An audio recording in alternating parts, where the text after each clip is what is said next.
इस एपिसोड की शुरुआत में हाजिन को फिर से प्रैक्टिस करता हुआ दिखाते हैं कि हाजिन जो अब उसने यहाँ पर बाउंडलेस टेक्निक से 4th लेवल को अनलॉक किया था तो वो बॉडी के अंदर की पावर को एब्जॉर्ब कर सकता है। और इसी के साथ ही हाजिन कहता है कि चलो अब यहाँ पर उड़ कर देखते हैं क्या मैं फ्लाई कर सकता हूँ या नहीं। और इसी के साथ ही वो बड़ी तेजी के साथ जंप करता है। तो यहाँ पर फिलहाल के लिए वो प्रॉपर फ्लाई तो नहीं कर सकता, लेकिन वो जंप करके फ्लाई कर पाता है। तो वो कहता है कि जो तो बहुत ही अच्छी बात है। वो बैम्बू ट्रीज के साथ वहां पर जंप करते हुए आगे की तरफ बढ़ता है और कहता है कि मैं यहाँ पर फ्लाई कर सकता हूँ और बहुत ही जल्दी मैं यहाँ पर फ्लाई कर पाऊंगा। फिर साथ ही वो कहता है कि अब सिर्फ एक ही चीज बची है, अब मुझे यहाँ पर अपनी डार्क शैडो की टेक्निक को यूज करना होगा। और वो सामने की तरफ हिट करता है। जब वो बैम्बू ट्री को हिट करता है तो वहां पर वो उसको तोड़ देता है और कहता है ये बहुत ही अच्छी बात है, मैंने यहाँ पर अपनी पिछली लाइफ में एक बहुत ही पावरफुल मार्शल आर्ट्स की टेक्निक जिसे डार्क शैडो की कहते हैं उसको सीखा था और उस टेक्निक की मदद से मैं असैसिन किंग बना था, यानी असैसिन किंग का टाइटल मुझे मिला था। हाजिन कहता है कि यहाँ पर इन तीनों चीजों की मदद से मैं बहुत ही जल्दी दोबारा से वैसे पावरफुल बन जाऊंगा, यानी कि एक हाइपर विजन यानी कि हाइपर सेंसेशन और दूसरी टेक्निक उसकी ये बाउंडलेस टेक्निक और तीसरी ये डार्क शैडो की, इन तीनों टेक्निक्स की मदद से वो स्ट्रांग बनने की कोशिश कर रहा है।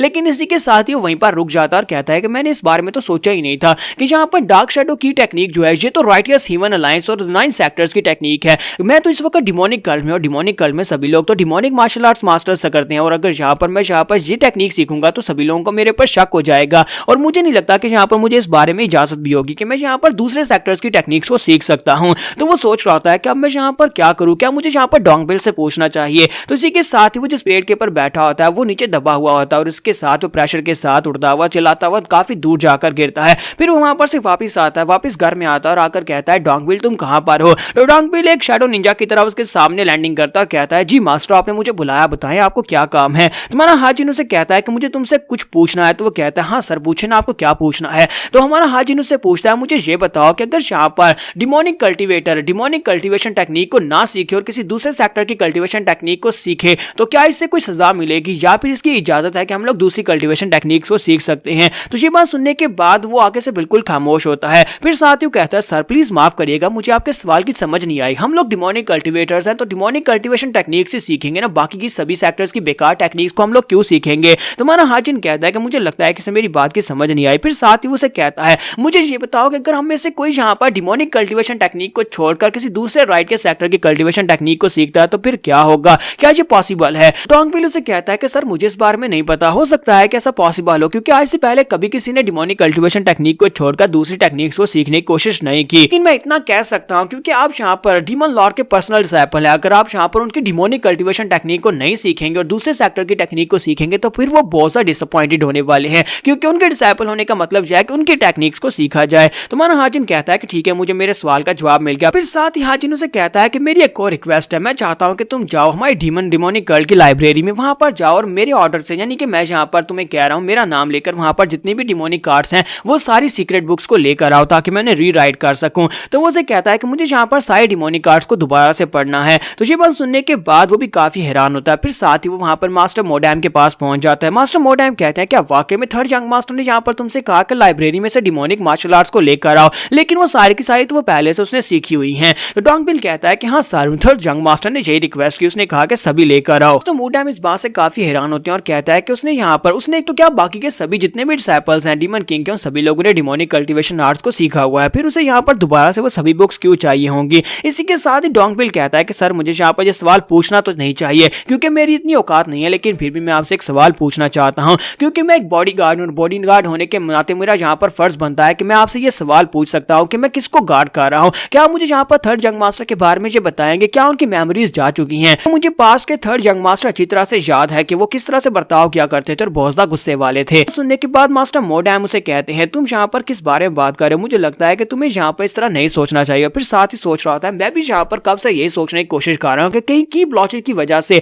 हमारे थर्ड यंग मास्टर की मेमोरीज चली तो नहीं गई क्योंकि वो बहुत ही अजीब सा बर्ताव कर रहा है। ताकि मैंने उसकी मेड अंगवा से भी पूछा था, अंगवा ने भी यही कहा था कि थर्ड यंग मास्टर जब से उठे हैं तब से वो बहुत ही अजीब बर्ताव कर रहे हैं, उनका बिहेवियर चेंज हो गया, उनकी नेचर चेंज हो गया और बहुत ही इज्जत के साथ बात करते हैं। ऊपर से उसने यहाँ पर डीमन एम्परर के उस जजमेंट वाले टेस्ट को भी पास कर लिया है। फिर साथ ही वो डोंगबिल से भी कहते हैं डोंगबिल तुम्हें यहाँ पर इस सवाल के बारे में नहीं पूछना चाहिए, मुझे लगता है कि तुम्हें यहाँ पर एक काम दिया गया है और ये काम सिर्फ और सिर्फ तुम ही कर सकते हो। तुम्हें यहाँ पर थर्ड यंग मास्टर को प्रोटेक्शन देनी है और प्रोटेक्शन देने का मतलब यह है कि तुम्हें उसके बारे में जानने का कोई अधिकार नहीं है, सिर्फ और सिर्फ अपना काम करो, सिर्फ और सिर्फ उसे प्रोटेक्ट करो, उसे कुछ भी नहीं होना चाहिए। तुम्हें अच्छी तरह से पता है कि यहाँ पर जितने भी डिसाइपल्स हैं यानी कि डीमन एम्परर के पर्सनल डिसाइपल्स में से टॉप 3 के डिसाइपल्स में से कोई ना कोई एक जो है वो डीमन एम्परर की जगह के ऊपर अगला डीमन एम्परर बनेगा और हो सकता है कि वो थर्ड यंग मास्टर हो और ये बहुत ज्यादा इंपॉर्टेंट मिशन है और ये तुम ही कर सकते हो। और साथ ही वो अपने पास से चाबी निकालता है और उसे कहता है कि ये लो, ये लाइब्रेरी की चाबी है, जाओ वहां पर से जाकर जितनी डिमोनिक कल्टीवेशन बुक्स लेना चाहते हो ले लो और साथ ही वहां पर से top 3 demonic cultivation heavenly martial arts वो भी ले जाना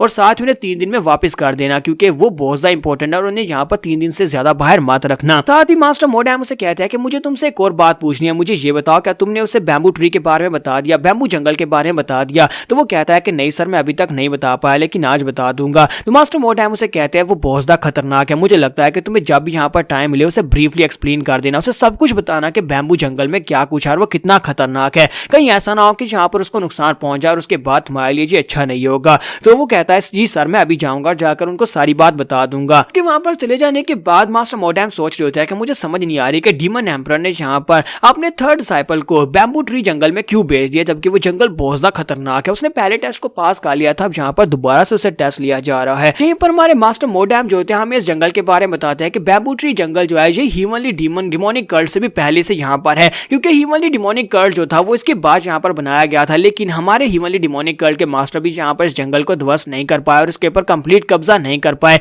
इसी की वजह से डीमन कल्ट जो है वो बहुत ज्यादा पावरफुल है। डीमन कल्ट की तरफ कोई आंख उठाकर नहीं देखता क्योंकि इस जंगल को पार कर पाना बहुत ज्यादा मुश्किल है क्योंकि इसके डीप में बहुत ही पावरफुल मॉन्स्टर्स रहते हैं। ये जंगल उन लोगों के लिए बहुत ज्यादा खास है जो लोग गिफ्टेड होते हैं, लेकिन उन लोगों के लिए यहाँ पर मौत बनकर आता है जो लोग करप्ट होते हैं। मास्टर मोडैम कहते हैं कि अब मुझे यहाँ पर ये देखना है क्या थर्ड यंग मास्टर यहाँ पर डीमन लॉर्ड के सेकंड टेस्ट को भी पास कर पाता है या नहीं। एक सीन में हाजिन का दिखाया जाता है कि हाजिन के पास डोंगपिल जो होता है वो सारी बुक्स लेकर आ जाता है, तो वो सभी बुक्स को गिनता और कहता है कि ये क्या, ये तो पूरी 17 बुक्स है, तुम इन सभी बुक्स को उठाकर ले आए हो, मैं इतनी सारी का क्या करूंगा? तो वो कहता है कि सर आप ही ने तो कहा था कि यहाँ पर मुझे बुक्स लाकर दो, मैं यहाँ पर आपके लिए सबसे बेस्ट मार्शल आर्ट्स की टेक्निक्स की बुक्स लेकर आया हूँ। तो वो कहता है लेकिन ये बहुत ज्यादा है। फिर साथ ही वहां पर एक एक करके उन बुक्स को चेक करता और कहता है कि इनके अंदर तो डिमोनिक आर्ट्स लिखी हुई हैं। ऐसा नहीं है कि डिमोनिक आर्ट्स जो है वो यहाँ पर दूसरे सेक्टर्स यानी हिराइटियस सेक्टर्स की हीवनली आर्ट्स से ज्यादा बेहतर है। मैं ऐसा समझकर अगर इनको देखूंगा तो फिर मैं यहाँ पर कभी इनको मास्टर नहीं कर पाऊंगा। और डोंगपिल उसे कहता है कि सर मैं यहाँ पर आपको एक बात इन्फॉर्म करना चाहता हूँ, इन बुक्स में से 3 बुक्स ऐसी हैं जिनको आपको यहाँ पर 3 दिन के अंदर अंदर रिटर्न करना होगा। ये तीनों बुक्स ऐसी हैं जो कि सिर्फ और सिर्फ तीनों यंग मास्टर्स को दी गई थी, यानी कि 3 टॉप 3 रैंकिंग के। आप भी उनमें से एक थे, आपको भी यहाँ पर इनमें से एक बुक दी गई थी और आपने भी उसको मास्टर किया था। हमें इसे जल्दी से जल्दी वापस करनी है, स्पेशली 3 दिन के अंदर अंदर। कि हमारा डोंगपिल जो होता है वो हाजिन की तरफ देखकर सोच रहा था कि मुझे लगता है किसी यहाँ पर ये तीनों हीवनली डिवाइन कल्ट की ये तीनों ही मार्शल आर्ट्स की बुक्स बोल चुकी हैं। हालांकि इसने यहाँ पर इन तीनों मार्शल आर्ट्स की बुक्स को मास्टर किया हुआ है, तो इन्हें पहले तक इसे ये तीनों आर्ट्स बड़ी अच्छे से आती थी। हाजिन उसे कहता है क्या हुआ, तुम यहाँ पर मुझे इस तरह से क्यों देख रहे हो? तो वो कहता है कि सर प्लीज मुझे माफ करिएगा, लगता है कि मैंने यहाँ पर आपकी टोटली एक न्यूज साइड देखी है क्योंकि आज से पहले मैंने आपको इस तरह से नहीं देखा, आप काफी ज्यादा कंफ्यूज लगते हैं जैसे कि आप सब कुछ भूल चुके हो। तुम्हारा हाजिन सोच रहा था कि मुझे यहाँ पर से कुछ ना कुछ बहाना बनाना का, मैं ये तो नहीं कह सकता कि इस बॉडी के अंदर मैं नया हूँ और मुझे यहाँ पर कुछ भी याद नहीं है। तो यहाँ पर हम लोग तो लास्ट एपिसोड के एंड पे हमने देखा था कि डोंगपिल जो होता है वो यहाँ पर हमारे हाजिन से पूछता है मैं ये जानना चाहता हूँ क्या तुम ठीक हो, क्या तुम्हारी मेमोरीज ठीक है? तो ये बात सुनने के बाद हाजिन सोच रहा होता है कि मुझे यहाँ पर इसको बताना ही पड़ेगा क्योंकि मैं यहाँ पर से ज्यादा देर इस बात को छुपा नहीं सकता और मुझे यहाँ पर इमोशनल कार्ड खेलना पड़ेगा। और इसी के साथ हमारा हाजिन वहीं पर अपना सर पकड़कर बैठ जाता है और कहता है डोंगपिल तुम्हें पता है ना कि यहाँ पर मैं की ब्लॉकेज की वजह से पूरे 6 महीने तक बिस्तर पर पड़ा रहा। 6 महीने तक बिस्तर पर पड़े रहने की वजह से मैं सब कुछ भूल चुका हूँ। हाँ मैं यहाँ पर अपनी मेमोरीज को तो नहीं लॉस्ट किया, लेकिन मुझे यहाँ पर लगता है कि मैं पहले जैसा बिल्कुल भी नहीं रहा, बहुत कुछ बदल गया है और मुझे यहाँ पर ये सारी की सारी टीचिंग्स को दोबारा से पढ़ना पड़ेगा, इनको दोबारा से रिमेंबर करना पड़ेगा। मैं नहीं चाहता कि मैं यहाँ पर सबसे पीछे रह जाऊँ और इस वक्त इस डेस्परेट सिचुएशन में सिर्फ और सिर्फ तुम्हारे पर भरोसा कर सकता हूँ क्योंकि इस वक्त सिर्फ और सिर्फ तुम ही मेरा साथ दे सकते हो, तुम मेरी उम्मीद की आखिरी किरण हो। तुम यहाँ पर मेरा साथ दोगे तो मैं दोबारा से एक महान इंसान बन सकता हूँ, तो क्या तुम यहाँ पर मेरा साथ दोगे? जैसे वो साइड के ऊपर देखता है तो डोंगपिल उसकी बातें सुनने के बाद रो रहा होता है। तो वो कहता है कि अब तुम्हें क्या हुआ, तुम रो क्यों रहे हो? फिर साथ ही वो पैशन की आग जलाता है और कहता है सर मैं यहाँ पर आपका पूरा साथ दूंगा, यंग लॉर्ड आपने मेरे पर भरोसा किया है तो मैं यहाँ पर आपको दोबारा से महान बनाकर रहूंगा। और हाजिन सोच रहा था कि इस बंदे को बेवकूफ बनाना तो बहुत ज्यादा आसान था। और इसी के साथ ही नेक्स्ट सीन रात के वक्त का दिखाया जाता है। यहाँ पर से नेक्स्ट सीन में रात के वक्त का दिखाया जाता है जहाँ पर डोंगपिल जो होता है बाहर खड़ा होता है अपनी बाड़ के पास। ये बाड़ उसी ने लगाई थी ताकि यहाँ पर प्रोटेक्शन की जा सके। वो सोच रहा था मुझे लगता है कि अब यहाँ पर बैम्बू ट्री जंगल के अंदर 10 दिन में ये सब कुछ स्टार्ट होने वाला है, यानी कि यहाँ पर पावरफुल मॉन्स्टर यहाँ पर आने वाले हैं। मुझे यहाँ पर इस बैरिकेड को और ज्यादा पावरफुल बनाना होगा, क्योंकि जब तक हम लोग बैरिकेड के अंदर रहेंगे मॉन्स्टर्स यहाँ पर अंदर नहीं आ पाएंगे। फिर साथ ही वो सोच रहा था मुझे यहाँ पर और ज्यादा पावरफुल बैरियर बनाना, क्रिएट करना होगा, क्योंकि फिलहाल के लिए तो हम लोग यहाँ पर सेफ हैं, लेकिन अगर कोई पावरफुल मॉन्स्टर यहाँ पर आ जाता है तो हम लोग नहीं बच पाएंगे, क्योंकि हमारे यंग मास्टर इस वक्त फिलहाल के लिए अपनी स्टडीज के ऊपर पूरी तरह से फोकस कर रहे हैं। वो दोबारा से अपनी नॉलेज को हासिल करना चाहते हैं और मैं यहाँ पर उनको बिल्कुल भी डिस्टर्ब नहीं करना चाहता। साथ ही वो सोच रहा था मुझे लगता है कि यंग मास्टर को यहाँ पर ट्रेनिंग करने के लिए वेपन्स की भी जरूरत पड़ेगी। मुझे पता है कि वो पहले किस तरह के वेपन्स को यूज करते थे। आज मैं यहाँ पर वापस जाता हूँ और उनके लिए कुछ वेपन्स लेकर आता हूँ। मेरे ख्याल में अभी मुझे यहाँ पर से चले जाना चाहिए और अभी जाकर उनके लिए वेपन्स लेकर आता हूँ, सबसे बेस्ट वेपन्स लेकर आऊंगा ताकि वो प्रैक्टिस कर सके। तो इसी के साथ ही वहां पर से चला जाता है। उसके चले जाने के बाद हमारे हाजिन को दिखाता है कि हमारा हाजिन जो होता है वहां पर सोते सोते साथ ही वो सोच रहा होता है कि मैं यहाँ पर अपनी डार्क शैडो की जो है उस टेक्निक को अच्छे से प्रैक्टिस कर रहा हूँ, लेकिन उसको प्रैक्टिस करने के साथ साथ मुझे यहाँ पर उसको कंबाइन करना होगा अपनी डिमोनिक एनर्जीज के साथ, क्योंकि वो जो यहाँ पर डिमोनिक टेक्निक्स पढ़ रहा होता है वो उसकी टीचिंग से काफी ज्यादा अलग होती है। तो वो कहता है कि मेरे पास जो 9 सेक्टर्स यानी बाकी के जितने सेक्टर्स की टेक्निक्स हैं वो सारी की सारी स्टेल्थ टेक्निक है, स्पीड टेक्निक है, एजिलिटी टेक्निक है या फिर यहाँ पर डिफेंसिव टेक्निक है, लेकिन डिमोनिक टेक्निक्स मैंने अभी तक जितनी पढ़ी है वो सारी की सारी सिर्फ और सिर्फ क्या उसे कहते हैं बिजर्क टेक्निक है, यानी कि अटैक टाइप की टेक्निक्स है। ये फोर्सफुली अटैक करने और डिस्ट्रक्शन टेक्निक के बराबर है। तो अगर यहाँ पर इसको समझा जाए तो यहाँ पर ये सिर्फ और सिर्फ फोर्स को हासिल करने के बारे में है। लेकिन क्या ये पॉसिबल है, क्या ये पॉसिबल है कि मैं अपनी डार्क शैडो की को यहाँ पर इस टेक्निक के साथ मर्ज कर सकूं? अगर मैं यहाँ पर दोनों टेक्निक्स को आपस में मर्ज कर सकता हूं तो इसके साथ ही एक बहुत ही महान और लेजेंडरी टेक्निक बन जाएगी। तो हाजिन कहता है कि इस वक्त मैंने यहाँ पर जितने भी स्क्रोल्स को पढ़ा है वो सारी की सारी सीक्रेट ह्यूमनली डिमोनिक टेक्निक्स है, लेकिन मैं इन सभी को यहाँ पर थोड़े समय में मास्टर नहीं कर सकता। मुझे यहाँ पर इनमें से चूज करना होगा। मुझे चूज करना होगा कि इन 3 मेन टेक्निक्स में से जिसे 3 दिन में रिटर्न करना, उनमें से किसी एक टेक्निक को मुझे चूज करना होगा। तो उसके अंदर एक ट्रू डिमोनिक कार्ड होती है। तो वो सोच रहा था मुझे लगता है कि ये वाली टेक्निक काम करेगी और इसी के साथ ही वो उस टेक्निक के फायदे देखता है। फिर साथ ही उसको पढ़ता और कहता है कि चलो यहाँ पर आप अपनी सेंसेस को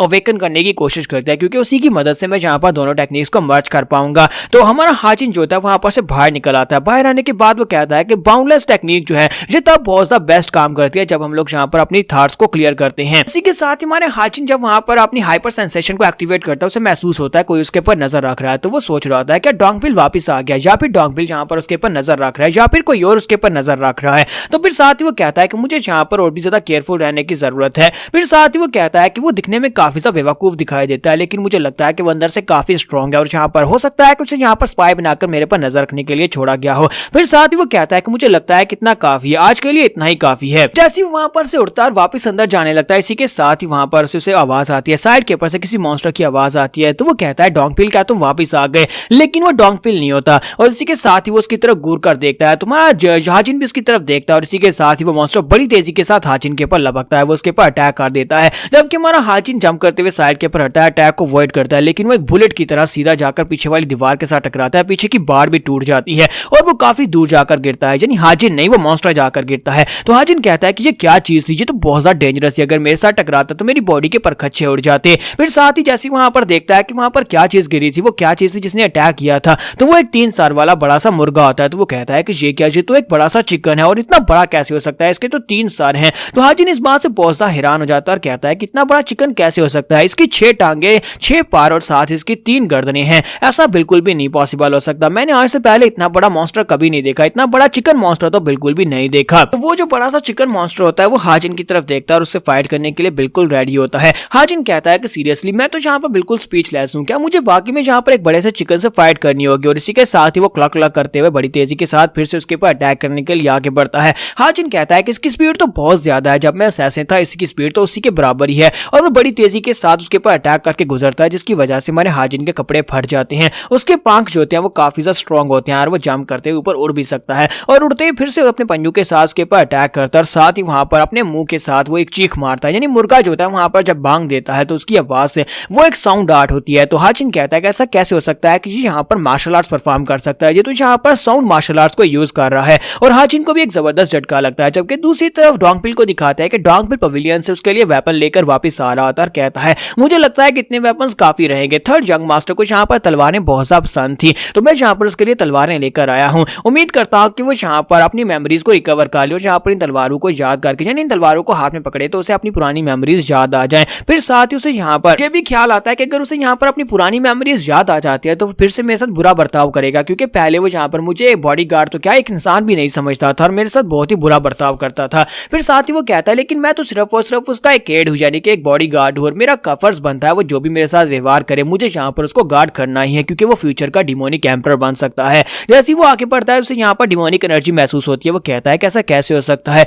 ये डिमोनिक एनर्जी और ये ब्लड लस्ट ये कहाँ से आ रहा है? तो वो कहता है ये तो उसी एरिया से आ रहा है जहाँ पर थर्ड यंग मास्टर है, और वो बड़ी तेजी से भागता हुआ उस तरफ आगे बढ़ता है। जबकि दूसरी तरफ बड़ा सा मुर्गा जो होता है वो फाइट करने के लिए रेडी होता है और हमारा हाजिन भी उससे फाइट कर रहा होता है। हाजिन कहता है कि मैं पीछे नहीं हट सकता और इसी के साथ ही वो उसे एक जबरदस्त पंच मारता है, लेकिन जब वो पंच मारता है तो मुर्गा अपनी एक टांग के साथ उसके बाजू को पकड़ लेता है और इसी के साथ ही वो एक टांग को पकड़ने के साथ दूसरे मुंह के साथ उसके ऊपर अटैक करने लगता है। तो हाजिन कहता है कि अब मैं क्या करूं, और साथ ही वो अपने हाथ को अपने पंजे को घुमाकर हमारे हाजिन को उठाकर नीचे पटक देता है। जैसे वो हाजिन को वहां पर पटकता है फिर साथ ही फिर से अपनी चोंच खोलकर वहां पर अपनी साउंड मार्शल आर्ट्स को यूज करते हुए हाजिन के ऊपर अटैक करता है, जिसकी वजह से हमारे हाजिन के ऊपर बहुत ही जबरदस्त प्रेशर पड़ता है। इतनी तेज हवा आती है कि वो कहता है अब मैं यहाँ पर क्या करूँ, ये तो बहुत ही पावरफुल साउंड आर्ट्स को यूज कर रहा है, मैं यहाँ पर इसके साउंड आर्ट्स के सामने नहीं टिक पा रहा। मुझे लगता है कि ये कोई ऑर्डिनरी म्यूटेंट चिकन नहीं है बल्कि एक बहुत ही पावरफुल और टफ है, मुझे यहाँ पर किसी वेपन की जरूरत पड़ेगी। वो वहां पर वेपन को ढूंढ रहा था, उसी के साथ ही वहां पर एक बांस का टुकड़ा यानी बैम्बू का टुकड़ा उसे दिखाई देता है, तो वो उस बैम्बू की लकड़ी को जाकर उठा लेता है और बड़ी तेजी के साथ भागता हुआ आगे बढ़ता है, क्योंकि इसी के साथ चिकन भी उसकी तरफ आगे बढ़ रहा होता है। तो जैसे वो चिकन उसके ऊपर अटैक करता है तो वो साइड के ऊपर जंप करता है, जाकर उस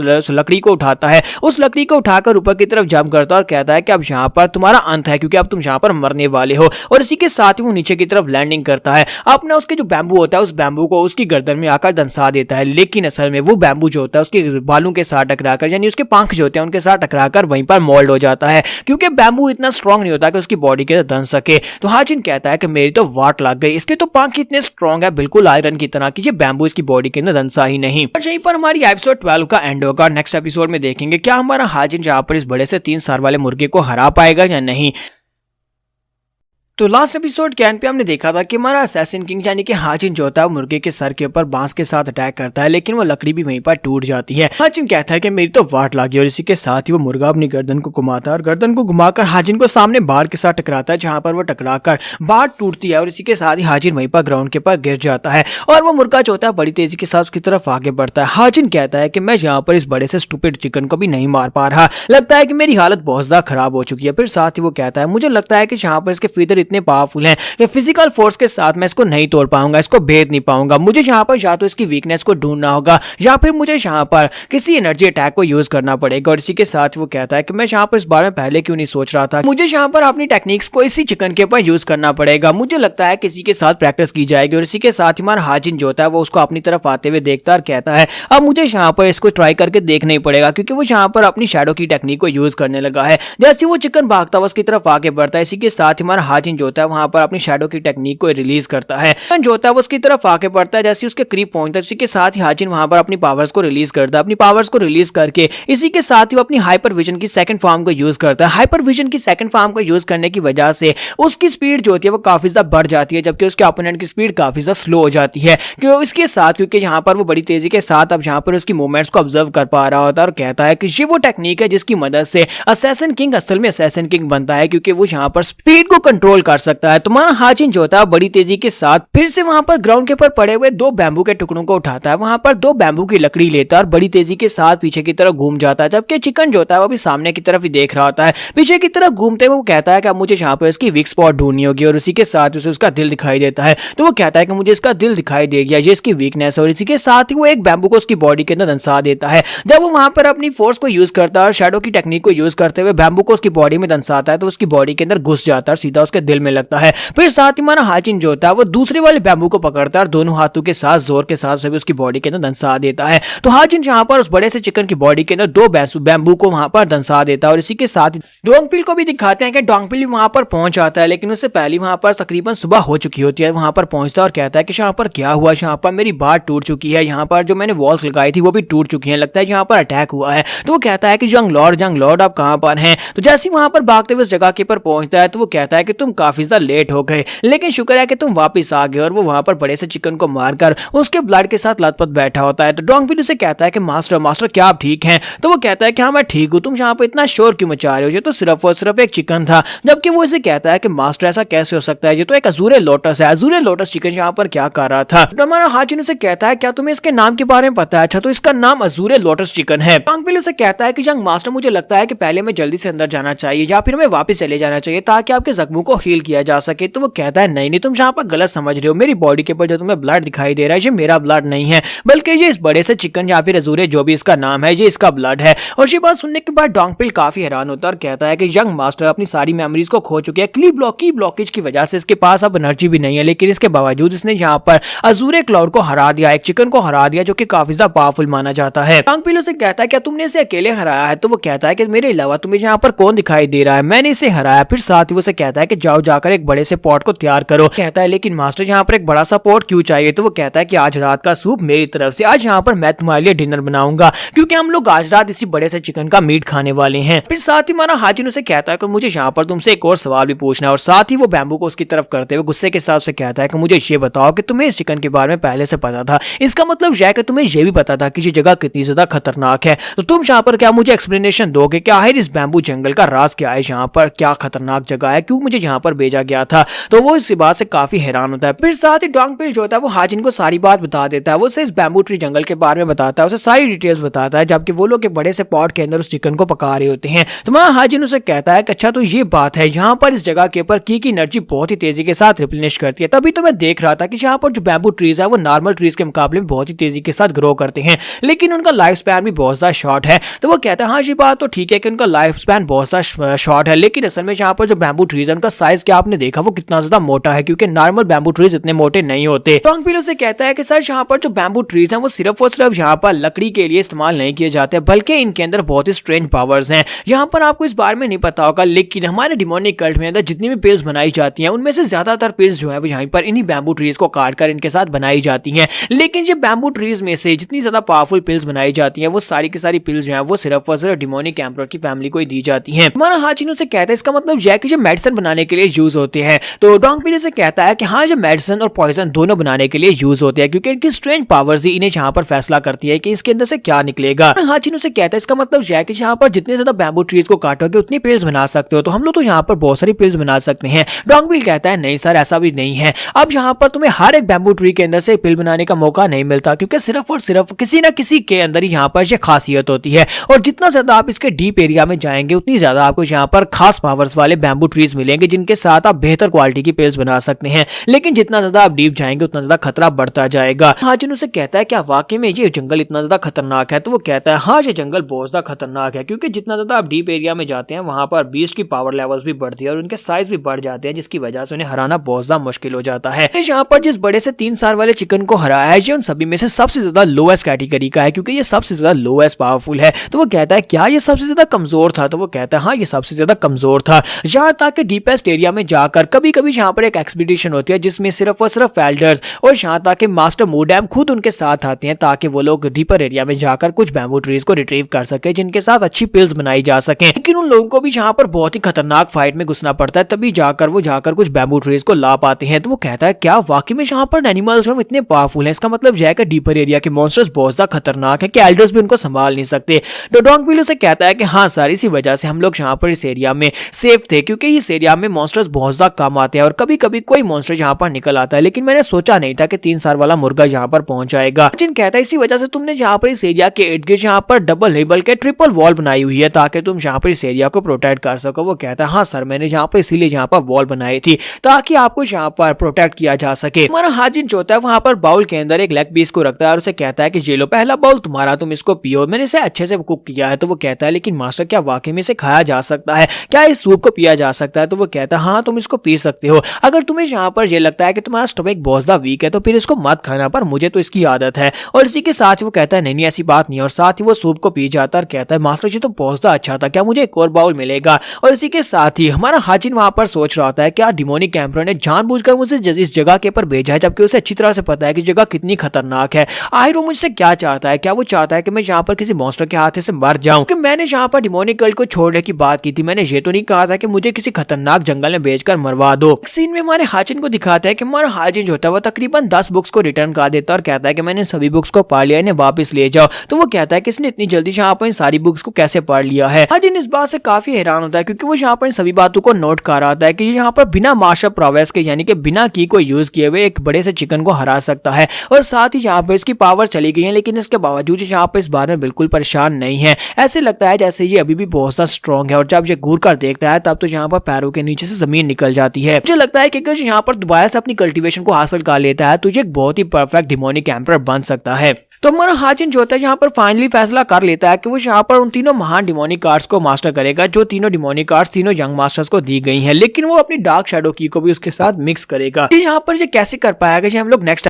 तो गाइस कैसे हैं आप सब लोग, लेगेसी ऑफ असैसिन किंग के एपिसोड 14 के साथ हाजिर हो। तो लास्ट एपिसोड के एंड पे हमने देखा था हाजिन जो था अपनी पास्ट लाइफ की मार्शल आर्ट्स की टेक्निक्स को मास्टर करने की कोशिश कर रहा था, लेकिन वो सोच रहा था कि मैं डिमोनिक कल्ट में हूं तो मुझे यहाँ पर डिमोनिक कल्ट की टेक्निक्स को सीखना चाहिए क्योंकि यहाँ पर सभी को मेरे ऊपर शक हो सकता है। तो इसी के साथ ही वो सोच रहा था क्या मैं यहाँ पर डिमोनिक कार्ड्स को अपनी डार्क शैडो की टेक्निक के अंदर मर्ज कर सकता हूँ या नहीं। और इसी के साथ ही वो सोच रहा था कि यहाँ पर साफ पानी के अंदर इंक का एक छोटा सा कतरा मिला दिया जाए तो पूरा पानी जो होता है उसका रंग काला हो जाएगा। इसी तरह मुझे यहाँ पर अगर डार्क शैडो टेक्निक को यहाँ पर इसके साथ मर्ज करना है डिमोनिक कार्ड के साथ, इसका मतलब यह है कि वो कंप्लीटली डिमोनिक हो जाएगी, लेकिन इसके लिए मुझे यहाँ पर एनर्जीज को अलग-अलग करना होगा। इसी के साथ ही हमारा हाजिन जो होता है वहां पर बैठ के कल्टीवेट करना स्टार्ट करता है। तो वो कहता है कि चलो फिर यहाँ पर इसको कंटिन्यू करते हैं, चलो देखते हैं कि मेरी किस्मत में क्या है, क्या मैं यहाँ पर इसको कंटिन्यू कर इसको मुकम्मल कर पाऊंगा या नहीं, इसमें सक्सेस मिलेगी या नहीं। और इसी के साथ ही वो दोनों टेक्निक्स को सेम टाइम के ऊपर रिलीज करता है। तो एक उसकी अपनी पुरानी टेक्निक होती है जब वो असैसिन किंग था उस वक्त उसके पास डार्क शैडो टेक्निक थी और दूसरी उसकी डिमोनिक कार्ड्स होती है। दोनों की एनर्जी ऑफिस अलग होती है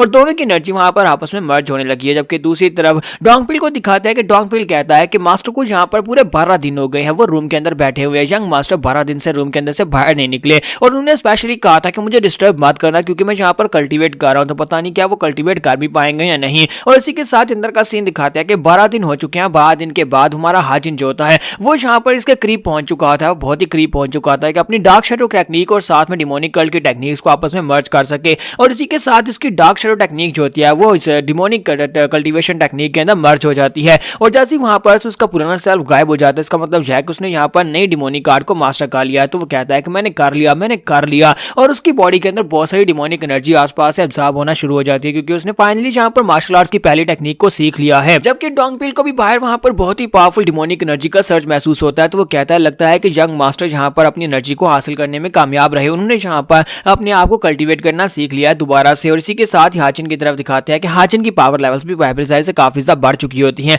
तो हाजिन कहता है कि मैं यहाँ पर इस नई टेक्निक को डार्क शैडो डिमोनिक कार्ड कहूंगा क्योंकि इसके अंदर डिमोनिक कार्ड भी मिक्स है। और इसी के साथ ही नेक्स्ट सीन जो होता है मॉन्स्टर्स का दिखाया जाता है क्योंकि हाजिन अब यहाँ पर क्योंकि उसके पास मार्शल आर्ट्स आ चुकी है तो मार्शल आर्ट्स को अब यूज भी तो करना पड़ेगा ना। तो इस मार्शल आर्ट्स को लेकर वो जंगल के डीपर एरिया में जाता है। यहाँ पर जिंग नाम के मॉन्स्टर्स होते हैं जो कि आधे ह्यूमनॉइड टाइप के होते हैं, यानी कि वो कुछ बंदर टाइप के मॉन्स्टर होते हैं लेकिन ह्यूमनॉइड होते हैं और वहां पर उनके ऊपर अटैक कर रहे होते हैं। जबकि डोंगपिल भी उसके साथ ही होता है। तो डोंगपिल काफी बुरी हालत में होता है क्योंकि वो थक चुका होता है। वो कहता है कि ये जगह काफी ज्यादा खतरनाक है, यंग मास्टर मुझे लगता है कि हमें यहाँ से वापस चलना चाहिए, जितना ज्यादा हम लोग आगे बढ़ेंगे उतने ज्यादा जिंग मॉन्स्टर्स निकलते जाएंगे। तो वहां हाजिन उसे कहता है कि मुझे पता है कि यहाँ पर ये जंगल कितना ज्यादा खतरनाक है और जितना ज्यादा आगे बढ़ेंगे मॉन्स्टर्स उतनी ज्यादा बढ़ते जाएंगे, लेकिन तुम्हें ये हैरान करने वाली बात नहीं लगती? तुमने कहा था कि इस तरह के जिंग मॉन्स्टर्स जो हैं ये हर्ड में घूमते हैं, यानी कि ये पैक्स में घूमते हैं, लेकिन यहाँ पर सिर्फ और सिर्फ 3 ही हैं। इनके बाकी के सभी लोग कहाँ पर है? तुमने तो कहा था कि यहाँ पर बहुत सारे होने चाहिए। और इसी के साथ साइड के ऊपर से आवाज आती है तो ये दोनों जल्दी से पीछे की तरफ घूमते हैं और कहते हैं कि अब यहाँ पर ये आवाज कहाँ से आ रही है। तो वहां पर उनका पूरा हर्ड होता है, यानी कि उनका पूरा झुंड होता है जिसमें बहुत सारे जिंग मॉन्स्टर्स होते हैं। तो डोंगपिल से कहता है कि मास्टर मुझे नहीं लगता कि हम लोग इनको हैंडल कर पाएंगे, चलो यहाँ से निकलते हैं। जबकि हमारा हाजिन उसे कहता है कि नहीं मास्टर माँ, मुझे लगता है कि हमें यहीं पर रुककर इनसे फाइट करनी चाहिए।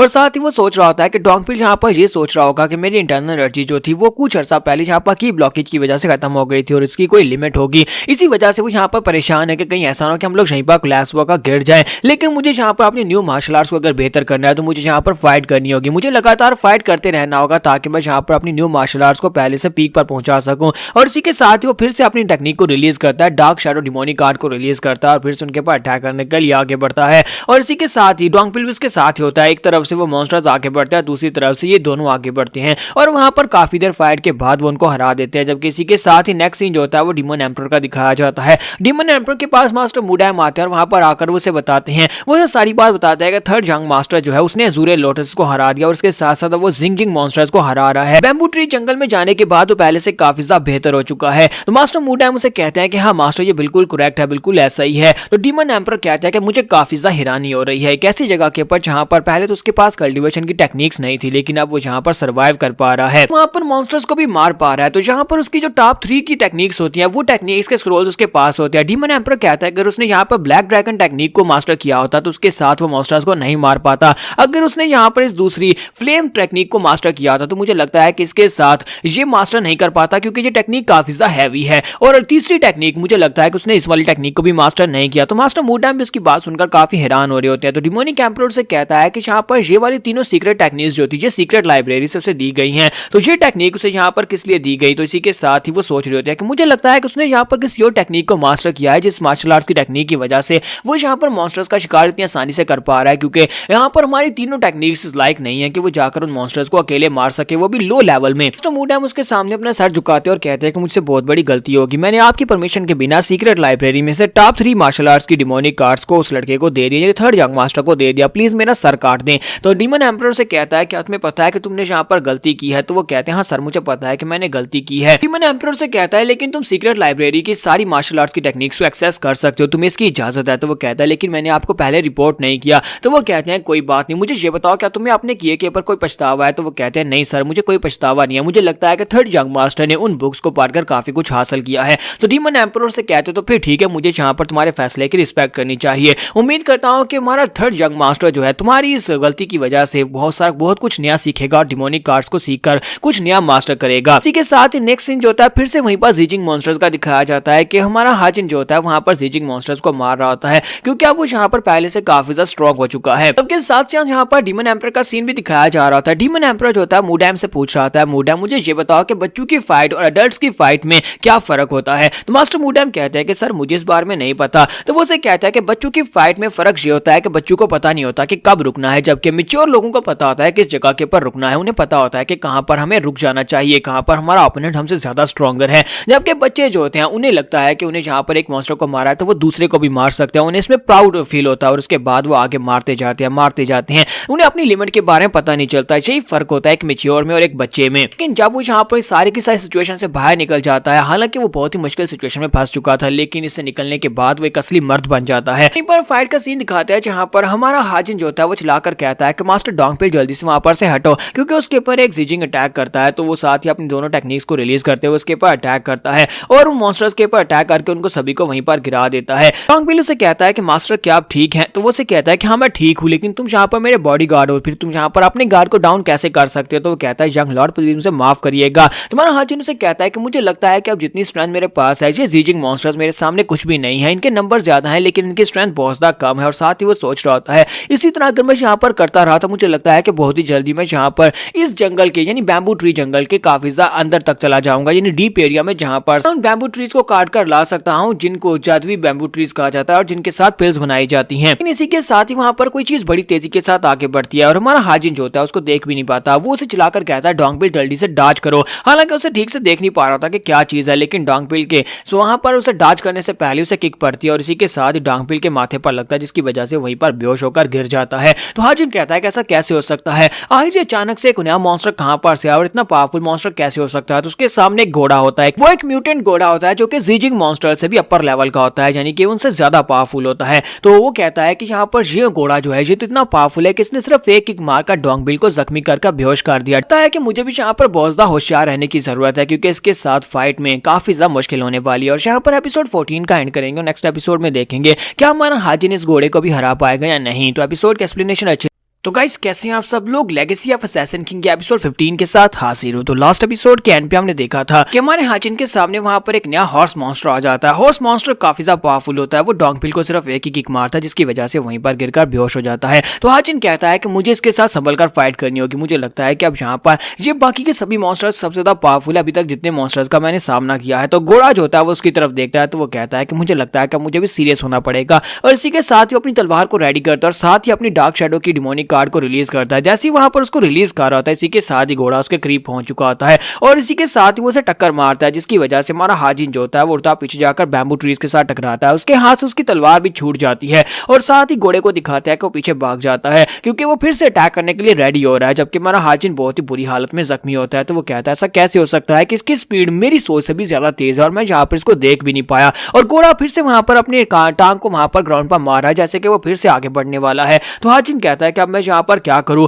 फिर साथ ही वो सोच रहा है कि मेरी बॉडी यहाँ पर मूव क्यों नहीं कर पा रही, क्योंकि वहां पर से उठना चाह रहा था। इसी के साथ ही वो साइड के ऊपर देखता है तो उसका बाजू जो होता है बहुत ही बुरी तरह से टूट चुका होता है। उसके बाजू के अंदर हड्डियां टूट चुकी होती है, जिसकी वजह से उसका बाजू काम नहीं कर रहा होता। और इसी के साथ ही घोड़ा जो होता है बड़ी तेजी के साथ उसके करीब पहुंच जाता है, अपनी दोनों टांगे उठाता है और जैसे वहां पर हाजिन को अपने पांव के साथ मारने लगता है। हाजिन कहता है कि मुझे नहीं लगता कि अब मैं यहाँ पर बच पाऊंगा, क्योंकि इस वक्त मैं यहाँ पर बिल्कुल अकेला हूँ और ये घोड़ा जो है इसकी स्ट्रेंथ बहुत ज्यादा है और ऊपर से मेरी बॉडी मूव नहीं कर पा रही। क्या यही कुछ होने वाला है? क्या मुझे लगा था कि मैं यहाँ पर इस जंगल को ध्वस्त कर सकता हूँ, लेकिन असल में जो जंगल मेरी सोच से भी ज्यादा खतरनाक है। अभी ये सिर्फ और सिर्फ तीसरा मॉन्स्टर है जो मैंने यहाँ पर देखा और ये मॉन्स्टर मुझे मारने वाला है। तो जैसे घोड़ा उसे मारने लगता है, इसी के साथ उसके सर में एक तलवार लगती है। तो घोड़ा जो होता है वो पीछे की तरफ देखता है तो डॉन्कविल चिल्लाकर उसे कहता है कि मॉन्स्टर कहीं कि हमारे यंग मास्टर को छोड़ो, तुम्हारा ओपोनेंट मैं हूं। और वो घोड़ा जल्दी से पीछे की तरफ घूमता है तो डॉन्कविल कहता है, सॉरी हमारा हाजिन कहता है कि डॉन्कविल यहाँ पर क्या करने की कोशिश कर रहा है, ये अकेले यहाँ पर इस मॉन्स्टर को हैंडल नहीं कर पाएगा। और इसी के साथ ही घोड़ा जो होता है वो डॉन्कविल की तरफ आगे बढ़ता है।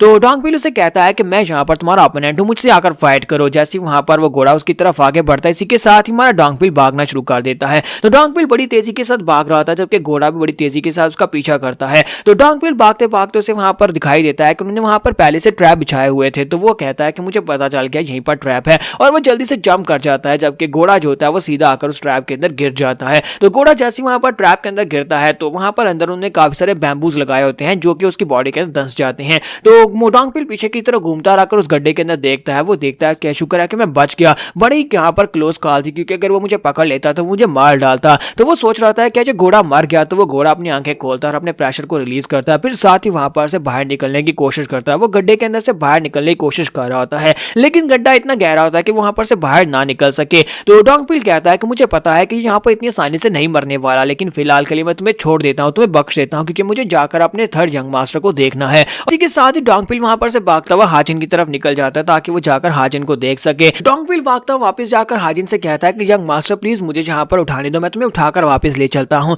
जबकि हमारा हाजिन उसे कहता है कि मेरा बाजू टूटा है, मेरी टांगे नहीं टूटी, मैं चल सकता हूँ। और इसी के साथ ही नेक्स्ट सीन 8 महीने के बाद का दिखाया जाता है। 8 महीने के बाद यहाँ पर हिमनली डीमन डिवाइन कल्ट के एल्टर्स के कोड का सीन दिखाते हैं, जहाँ पर फर्स्ट लीडर और उसके साथ साथ सेकंड लीडर होते हैं, वो दोनों वहां पर आपस में बातें कर रहे होते हैं। तो सेकंड लीडर कहता है कि सीनियर आपने बहुत ही अच्छा काम किया। फिर साथ ही वहां पर बातें करते करते सेकंड लीडर कहता है कि सर आपको क्यों लगता है, आपको क्या लगता है कि यहाँ पर स्वर्ड पैलेस के मास्टर हमारे डीमन लॉर्ड से मिलने के लिए क्यों आ रहे हैं। तो वो उसे कहता है कि तुम्हें तो पता ही है कि यहाँ पर बड़े लोग उससे मिलने के लिए आते रहते हैं। साथ ही फर्स्ट लीडर उसे कहता है कि मैंने यहाँ पर एक रूमर सुना है, यानी कि उड़ती उड़ती अफवाह सुनी है। मैंने सुना है कि स्वर्ड मास्टर जो है वो अपने बेटे को यहाँ पर डीमन एम्परर का डिसाइपल बनवाना चाहते हैं। तो सेकंड लीडर उसे कहता है कि आपको वाकई में लगता है कि यहाँ पर ऐसा हो सकता है कि हाँ ये बात तो अच्छी है कि स्वर्ड फैमिली जो है ये काफी ज्यादा पावरफुल और बड़ी फैमिली है, लेकिन क्या यहाँ पर डीमन एम्परर उनके बेटे को यहाँ पर अपना डिसाइपल एक्सेप्ट कर लेंगे, क्योंकि उनके पास तो पहले काफी सारे डिसाइपल्स हैं, उनके पास पहले 7 डिसाइपल्स हैं। फर्स्ट एल्डर उसे कहता है कि हाँ ऐसा हो सकता है, क्योंकि पहले भी यहाँ पर उनके पास 2 ऐसे डिसाइपल्स हैं जो कि बड़ी फैमिली से ताल्लुक रखते हैं, जो कि हमारी जो डिमोनिक कल्ट है उसकी सपोर्टिव फैमिलीज हैं, और उन्हीं में से 2 डिसाइपल्स को उन्होंने यहाँ पर अपने लिए पर्सनल डिसाइपल चूज किया था। तो मुझे लगता है कि यहाँ पर वो स्वर्ड पैलेस के मास्टर के बेटे को भी अपना डिसाइपल बना सकते हैं, लेकिन एंड के ऊपर ये सिर्फ और सिर्फ मास्टर के ऊपर डिपेंड करता है कि डीमन लॉर्ड यहाँ पर उसको अपना डिसाइपल सेलेक्ट करेंगे या नहीं। तो सेकंड एल्डर उसे कहता है कि मैंने यहाँ पर एक और रूमर सुना है, क्या तुम्हें वाकई में लगता है कि अभी भी यहाँ पर 7 डिसाइपल्स हैं। फर्स्ट लीडर उसे कहता है कि तुम्हारी इस बात का क्या मतलब है। तो वो उसे कहता है कि मैंने यहाँ पर थर्ड यंग मास्टर के बारे में सुना है, मैंने सुना है कि वो यहाँ पर बहुत ही बुरी तरह से की ब्लॉकेज के साथ पिछले 6 महीने से बिस्तर के ऊपर पड़ा हुआ था, और उसके वहां पर से उठने के बाद से डीमन एम्परर ने उसे बैम्बू जंगल के अंदर भेज दिया। और आपको तो पता है कि वो जंगल कितना ज्यादा खतरनाक है, को नहीं लगता कि अब यहाँ पर थर्ड यंग मास्टर उस लायक नहीं रहा कि वो यहाँ पर डीमन एम्परर का डिसाइपल रह सके। मुझे तो लगता है कि वो बैम्बू ट्री जंगल से जिंदा वापस नहीं आएगा। तो फर्स्ट लीडर से कहता है कि मुझे लगता है कि तुम्हें यहाँ पर जुबान संभाल कर बात करनी चाहिए, किसी ने अगर इस बात को सुन लिया तो तुम्हें सजाए मौत दी जा सकती है, इसलिए यहाँ पर सोच समझ कर बात करो। तो वो कहता है कि मैं यहाँ पर क्या गलत बात कर रहा हूँ, तुम भी अच्छी तरह से जानते हो कि बैम्बू ट्री जंगल कितना ज्यादा खतरनाक है, और उस जंगल के अंदर से क्या तुम्हें लगता है कि कैसा बंदा जो की ब्लॉकेज की वजह से अपनी पावर्स को भी यूज नहीं कर सकता वो जिंदा वापस आ सकता है। मुझे तो ऐसा नहीं लगता, मुझे लगता है कि अगर वो जिंदा भी रहेगा तो वो हमेशा के लिए वहीं पर ट्रैप हो जाएगा, एक मॉन्स्टर बनकर बाकी के सभी मॉन्स्टर्स की तरह वहीं पर रह जाएगा। तो फर्स्ट लीडर गुस्से के साथ से कहता है कि मैंने तुम्हें कहा ना कि यहाँ पर अगर इस तरह की बात करनी है तो चुपचाप यानी कि खामोशी से बात करो, तुम यहाँ पर ऊंची आवाज में बात कर रहे हो, किसी ने सुन लिया तो तुम्हें मार डालेंगे। पर थर्ड यंग मास्टर को बैम्बू ट्री जंगल के अंदर कुछ होता है तो तुम अच्छी तरह से जानते हो, फिर हमारे कोर्ट ऑफ एल्डर को भी नहीं छोड़ा जाएगा क्योंकि कोर्ट ऑफ एल्डर से एक बॉडीगार्ड को वहां पर भेजा गया है, हमारे थर्ड लीडर को वहां पर भेजा गया है, डोंगफिल पर्सनली वहां पर किया है ताकि वो जाकर उसका ख्याल रख सके। तुम्हें ऐसा क्यों लगता है कि हमारे एल्डर ने यानी कि हमारे जो एल्डर्स हैं उन्होंने यहाँ पर, तुम्हें भी अच्छी तरह से पता है कि हमारे एल्डर जो है वो डोंगफिल से कितना प्यार करते हैं, वो उसे बहुत ही अच्छा बच्चा समझते हैं, इसी वजह से वो उसे भेजना तो नहीं चाहते थे लेकिन फिर भी उन्होंने स्पेशली उसी को वहां पर क्यों भेजा है। और इसी के साथ ही बाहर से एक लड़का आता है और कहता है सर मास्टर डोंगफिल जहाँ पर आए हैं, थर्ड लीडर आपसे मिलना चाहते हैं। तो वो कहता है हाँ क्या क्यों नहीं, जल्दी से उसे अंदर भेज दो, हम भी उससे मिलना चाहते हैं। और इसी के साथ ही डोंगफिल जैसे वहां पर अंदर एंटर होता है उसकी बॉडी से बहुत ही पावरफुल ऑरा निकल रहा होता है। डोंगफिल अंदर आने के बाद उनको ग्रीट करता है लेकिन वो दोनों बहुत ज्यादा हैरान हो जाते हैं और कहते हैं कि इसकी बॉडी के अंदर से इतना ज्यादा किलिंग ऑरा कैसे निकल सकता है, पहले तो इसकी बॉडी में इतना पावरफुल ऑरा नहीं था, क्या ये वाकई में अभी भी वही डोंगफिल है? 8 महीने पहले तो डोंगफिल बिल्कुल ऐसा नहीं था और 8 महीने के बाद देखो ये अपने किलिंग ऑरा को भी यहाँ पर कंट्रोल भी नहीं कर पा रहा है, इसकी बॉडी के अंदर से इतना ज्यादा किलिंग ऑरा निकल रहा है। लोग उसे देखने के बाद काफी ज्यादा हैरान हो जाए क्योंकि उसकी बॉडी पहले से काफी ज्यादा बेहतर हो चुकी होती है। डोंगफिल जो होता है वो थर्ड यंग मास्टर के कहने पर कुछ जड़ी बूटियां लेने के लिए आया होता है तो फर्स्ट एल्डर से कहते हैं कि इतनी काफी रहेंगी, तो वो कहता है हाँ सर इतनी काफी रहेंगी। तो वो उसे कहता है लेकिन बताओ तो तुम लोग इतने केव पाइन टी लीव्स के साथ क्या करने वाले हो? तो वो कहता है मुझे नहीं पता, मुझे थर्ड यंग मास्टर ने ऑर्डर्स दिए थे, उसने कहा था कि बस यहाँ पर ये कुछ चीजें ले आओ तो मैं बस ये लेने के लिए आ गया हूँ। दोनों लीडर से कहते हैं कि डोंगफिल क्या तुम यहाँ पर हमारे साथ बैठकर कप चाय पीना चाहोगे? तो वो कहता है नहीं मैं नहीं पीना चाहूंगा क्योंकि मुझे जल्दी से जल्दी वापस जाना है, थर्ड यंग मास्टर को अच्छे से अटेंड करना है, वो वहां पर अकेले होंगे। इसी के साथ ही उनको बाय बोलने के बाद वहां पर चला जाता है। जबकि सेकंड लीडर फर्स्ट लीडर से कहता है कि सीनियर क्या आपने यहाँ पर महसूस किया? तो वो कहता है हाँ मैंने भी यहाँ पर महसूस किया है। डोंगफिल यहाँ पर अपने किलिंग ऑरा को कंट्रोल कर रहा है लेकिन इसके बावजूद इसकी बॉडी के अंदर से इतना जबरदस्त किलिंग ऑरा निकल रहा है कि आज से पहले हमने कभी इसकी बॉडी से इतना ऑरा निकलते हुए नहीं देखा। लगता है कि यहाँ पर बहुत ही डेंजरस एनवायरनमेंट में रह रहा है, जैसे कि वहां पर बैम्बू ट्री जंगल में सब कुछ बदल गया हो। इसके साथ ही वो सोच रहे होते हैं क्या ये ठीक रहेगा? तो वो सोच रहे होते हैं हाँ मुझे लगता है कि ये ठीक रहेगा क्योंकि थर्ड यंग मास्टर के साथ 8 महीने बिताने के बाद भी अभी तक जिंदा है तो ये ठीक ही रहेगा। यहाँ पर नेक्स्ट सीन जो होता है बैम्बू ट्री जंगल का दिखाया जाता है कि डोंगफिल जल्दी से भागता वापस की तरफ आ रहा होता है और कहता है कि मुझे जल्दी से जल्दी वापस जाना होगा। और साथ ही वो सोच रहा था कि मेरी टेक्निक्स भी पहले से काफी ज्यादा बेहतर हो गई है, मेरी स्पीड पहले से बहुत ज्यादा हो गई है। लगता है कि 8 महीने की ट्रेनिंग जहाँ पर थर्ड यंग मास्टर के साथ इसने मुझे काफी बेहतर बनाया है। वो भागता हुआ जा रहा था, उसी वक्त उसे रास्ते में कुछ महसूस होता है। वो कहता है कि यहाँ पर कौन है? लगता है कोई है जो कि जहाँ पर मुझे महसूस हुआ है। और इसी के साथ ही वहीं पर रुक जाता है और कहता है कोई बीस्ट हो सकता है। तो डोंगफिल सोच रहा था कि यहाँ पर इस जगह के ऊपर बीस्ट कैसे हो सकता है। फिर साथ ही वो अपनी तलवार निकाल लेता है और कहता है कि जैसे कोई बीस्ट यहाँ पर आएगा मैं उसे मार डालूंगा। और साथ ही वो अपनी ऑरा को भी रिलीज कर रहा था और कहता है कि अब जल्दी से बीस्ट मेरे सामने आ जाए तो उसी वक्त मैं अपनी तलवार से उसे काट दूंगा। तो यहाँ पर एपिसोड तो लास्ट एपिसोड के एंड पे हमने देखा था कि जहाँ पर डोंगफिल अपनी तलवार निकालता है क्योंकि उसे जंगल में कुछ महसूस होता है तो वो जैसे ही वहां पर अटैक करने लगता है, इसी के साथ ही वहां पर सामने से यंग मास्टर निकल आता है। तो हमारा हाजिन जो होता है एक घोड़े को मारकर उसको टांग से पकड़कर खींचकर उस तरफ लेकर आ रहा होता है। तो वो कहता है कि ये क्या यंग मास्टर जी तुम क्या कर रहे हो? तुमने जहाँ पर से क्या किया? तुमने एक लूशू मॉन्स्टर को अकेले मार दिया, तुमने ऐसा कैसे कर लिया? तो वो कहता है कि तुम यहाँ पर वापस कैसे आ गए? मुझे तो लगा था कि तुम वहां पर कुछ देर अपने साथियों के साथ बैठकर पीने वाले हो, उनके साथ बैठते कोई चाय शाय पीते और उसके बाद वापस आते। तो वो कहता है नहीं यंग मास्टर, मुझे यहाँ पर आपकी फिक्र हो रही थी लेकिन आपने जहाँ पर एक लूशू मॉन्स्टर को अकेले क्यों मारा? आपको जहाँ पर इसके साथ फाइट करने में काफी ज्यादा दिक्कत हो सकती थी, आप जहाँ पर हर्ट भी हो सकते थे। तो वो कहता है कोई बात नहीं, मैं काफी ज्यादा बोर हो रहा था, इसी वजह से मैं बाहर निकला और आकर इस मॉन्स्टर को पकड़ लिया। तुम्हें लगता है कि मैं लास्ट टाइम के इंसिडेंट के बाद इस तरह के मॉन्स्टर को छोड़ सकता हूँ क्योंकि उस मॉन्स्टर ने मेरा बाजू तोड़ दिया था और अभी तक मेरे बाजू के ऊपर यहाँ पर स्पॉट लगी हुई है। डोंगफिल उसे कहता है कि यंग मास्टर मैं आपसे एक रिक्वेस्ट करना चाहता हूँ। तो वो कहता है हाँ बताओ क्या कहना चाहते हो? तो वो कहता है यंग मास्टर मुझे लगता है कि अब तो काफी महीने हो चुके हैं, आपको यहाँ पर अपने बाजू के ऊपर से स्पॉट को हटा देना चाहिए क्योंकि आपका बाजू हील हो चुका है। अगर आप लोशू मॉन्स्टर को अकेले हरा सकते हैं तो इसका मतलब यह है कि आपका बाजू ठीक है। और इसी के साथ ही डोंगफिल वहां पर बताता है कि वो क्या क्या उसके साथ करता रहा है क्योंकि यंग मास्टर के बाजू के ऊपर चोट लगी थी, इसी वजह से वो बिस्तर भी उससे सेट करवाता, फिर साथ ही खाना भी अपने मुंह में डलवाता था, फिर साथ ही वॉशरूम के अंदर अपनी पॉटी भी उससे साफ करवाता था क्योंकि उसके हाथ पे चोट लगी थी। जबकि हमारा हाजिन सोच रहा था लगता है कि मैंने पिछले 8 महीने में इसको कुछ ज्यादा यूज कर लिया। फिर साथ ही नेक्स्ट दिन रात के वक्त का दिखाया जाता है, वो लोग उसी घोड़े को वहां पर पका रहे होते हैं जबकि हमारा हाजिन वहीं पर बैठ के कल्टीवेट कर रहा होता है।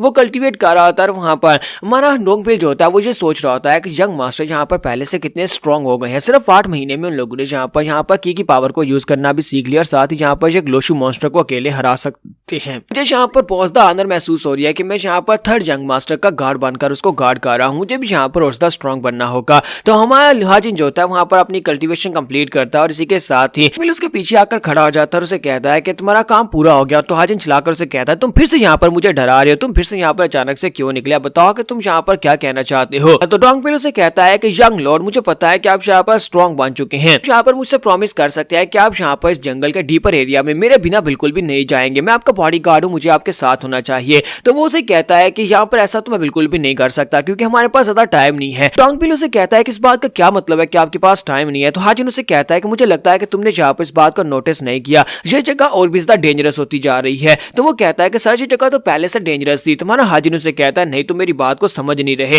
क्या तुम देख नहीं रहे, ये जगह बहुत ज्यादा मिस्टीरियस है और इसका पावर लेवल दिन ब दिन बढ़ता जा रहा है। क्या तुम यहाँ पर ये नहीं देख रहे कि यहाँ पर जो मॉन्स्टर्स हैं वो आम मॉन्स्टर्स ही थे, लेकिन उसके बाद यहाँ पर इस जगह ने उनको इस तरह से म्यूटेट कर दिया कि वो लोग बहुत ज्यादा पावरफुल बन गए, यहाँ तक कि मॉन्स्टर्स की बॉडीज जो है वो भी यहाँ पर चेंज हो रही हैं। क्या तुमने अपनी बॉडी की तरफ देखा है कि 8 महीने यहाँ पर जंगल में रहने के बाद, यहाँ पर कल्टीवेट करने के बाद तुम्हारी बॉडी के ऊपर इतने सारे मसल्स आ गए हैं कि तुम यहाँ पर पूरी जिंदगी भी मेहनत करते रहो, बहुत ज्यादा मेहनत करो तब भी यहाँ पर इस तरह की बॉडी हासिल नहीं कर पाओगे। और मुझे लगता है कि यहाँ पर जो परफेक्ट बॉडी जो है इसकी भी एक टाइम लिमिट है और कुछ अर्सा के बाद जो परफेक्ट बॉडी जो म्यूटेट होना शुरू हो जाएगी। इस वजह से मैं तुम्हें कह रहा हूँ कि ये बहुत ज्यादा डेंजरस है। हमारी जो पावर लेवल्स है और हमारी जो बॉडी की ग्रोथ है ये लिमिटेड होनी चाहिए, अगर ये यहाँ पर लिमिट से बाहर निकल जाएगी तो ये बहुत ज्यादा खतरनाक हो जाएगा। साथ ही अपने बाजू के ऊपर से वो स्पॉट को हटाता है और उसे कहता है कि मुझे ये बताओ तुम्हें क्या लगता है कि एक टूटी हुई हड्डी को हील होने में कितना टाइम लगता है अगर हम लोग अपनी की ऑप्शन को भी यूज करें। तो डोंगपेल उसे कहता है कि तकरीबन 2 महीने तो लग ही जाएंगे क्योंकि हड्डी काफी बड़ी थी। तुम्हारा हाजिन उसे कहता है लेकिन मेरा बाजू जो था वो सिर्फ और सिर्फ 1 हफ्ते में हील हो गया था, इसकी हड्डी भी कंप्लीटली हील हो चुकी थी।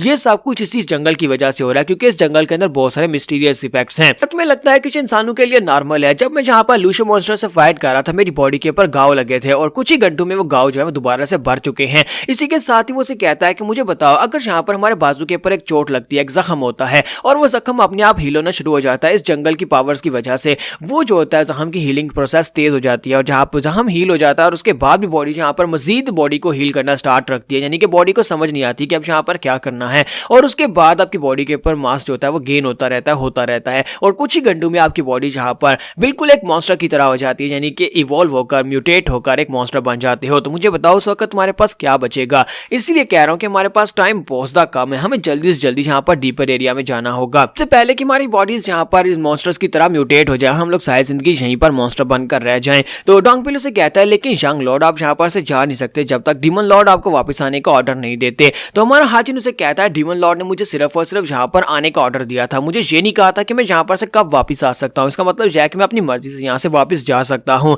तो डोंगपेल उसे कहता है तो इसका मतलब यह है तो फिर आप यहाँ पर से अभी जा सकते हैं, हमें यहाँ पर और ज्यादा रुकने की जरूरत भी नहीं है, अगर आपको यहाँ पर डीमन लॉर्ड की परमिशन की जरूरत नहीं। तो तुम्हारा हाजिन उसे कहता है कि नहीं ये जगह जो है वो मेरे लिए बिल्कुल परफेक्ट है, ट्रेनिंग करने के लिए, फ्रेश एयर लेने के लिए और साथ ही यहाँ पर कुछ मेडिसिनल जड़ी बूटियां लेने के लिए जगह बिल्कुल परफेक्ट है। इसी वजह से मुझे यहाँ पर सोल्ट्री बैम्बू ट्रीज जंगल के ग्रूव में जाना होगा, यानी कि इसके डीपर एरिया में जाना होगा जहाँ पर एल्डर्स जाते हैं और वहां पर से जाकर कुछ ऐसे बैम्बू ट्रीज को काट कर लाना होगा जिनके साथ मैं पिल्स बना सकता हूँ। एक बार मैं उनको जाकर ले आऊं उसके बाद हम लोग यहाँ पर से निकल सकते हैं। हमारे पास सिर्फ तकरीबन 3 महीने का टाइम है, 3 महीने के अंदर अंदर हमें ये करना होगा और उसके बाद यहाँ पर से बाहर निकलना होगा। जबकि इसी के साथ ही नेक्स्ट सीन जो होता है फोर्थ जंग मास्टर का दिखाया जाता है कि फोर्थ जंग मास्टर जो होता है नहा रहा होता है, लड़कियां उसे नहलवा रही होती हैं और इसी के साथ ही वो बेचारा काफी ज्यादा गुस्से में होता है क्योंकि उसके मास्टर ने उसे अपने पास बुलाया था और अपने पास बुलाकर उसे एक बात बताई थी कि अभी तक हाजिन जिंदा है। वो उसे बताता है कि स्योरियोंग यानी कि थर्ड यंग मास्टर जिंदा है और उसे बैम्बू ट्री जंगल में भेज दिया गया है। तो वो कहता है कि अचानक से मास्टर को क्या पड़ी थी कि उसने मुझे यहाँ पर ये वाली बात बता थी,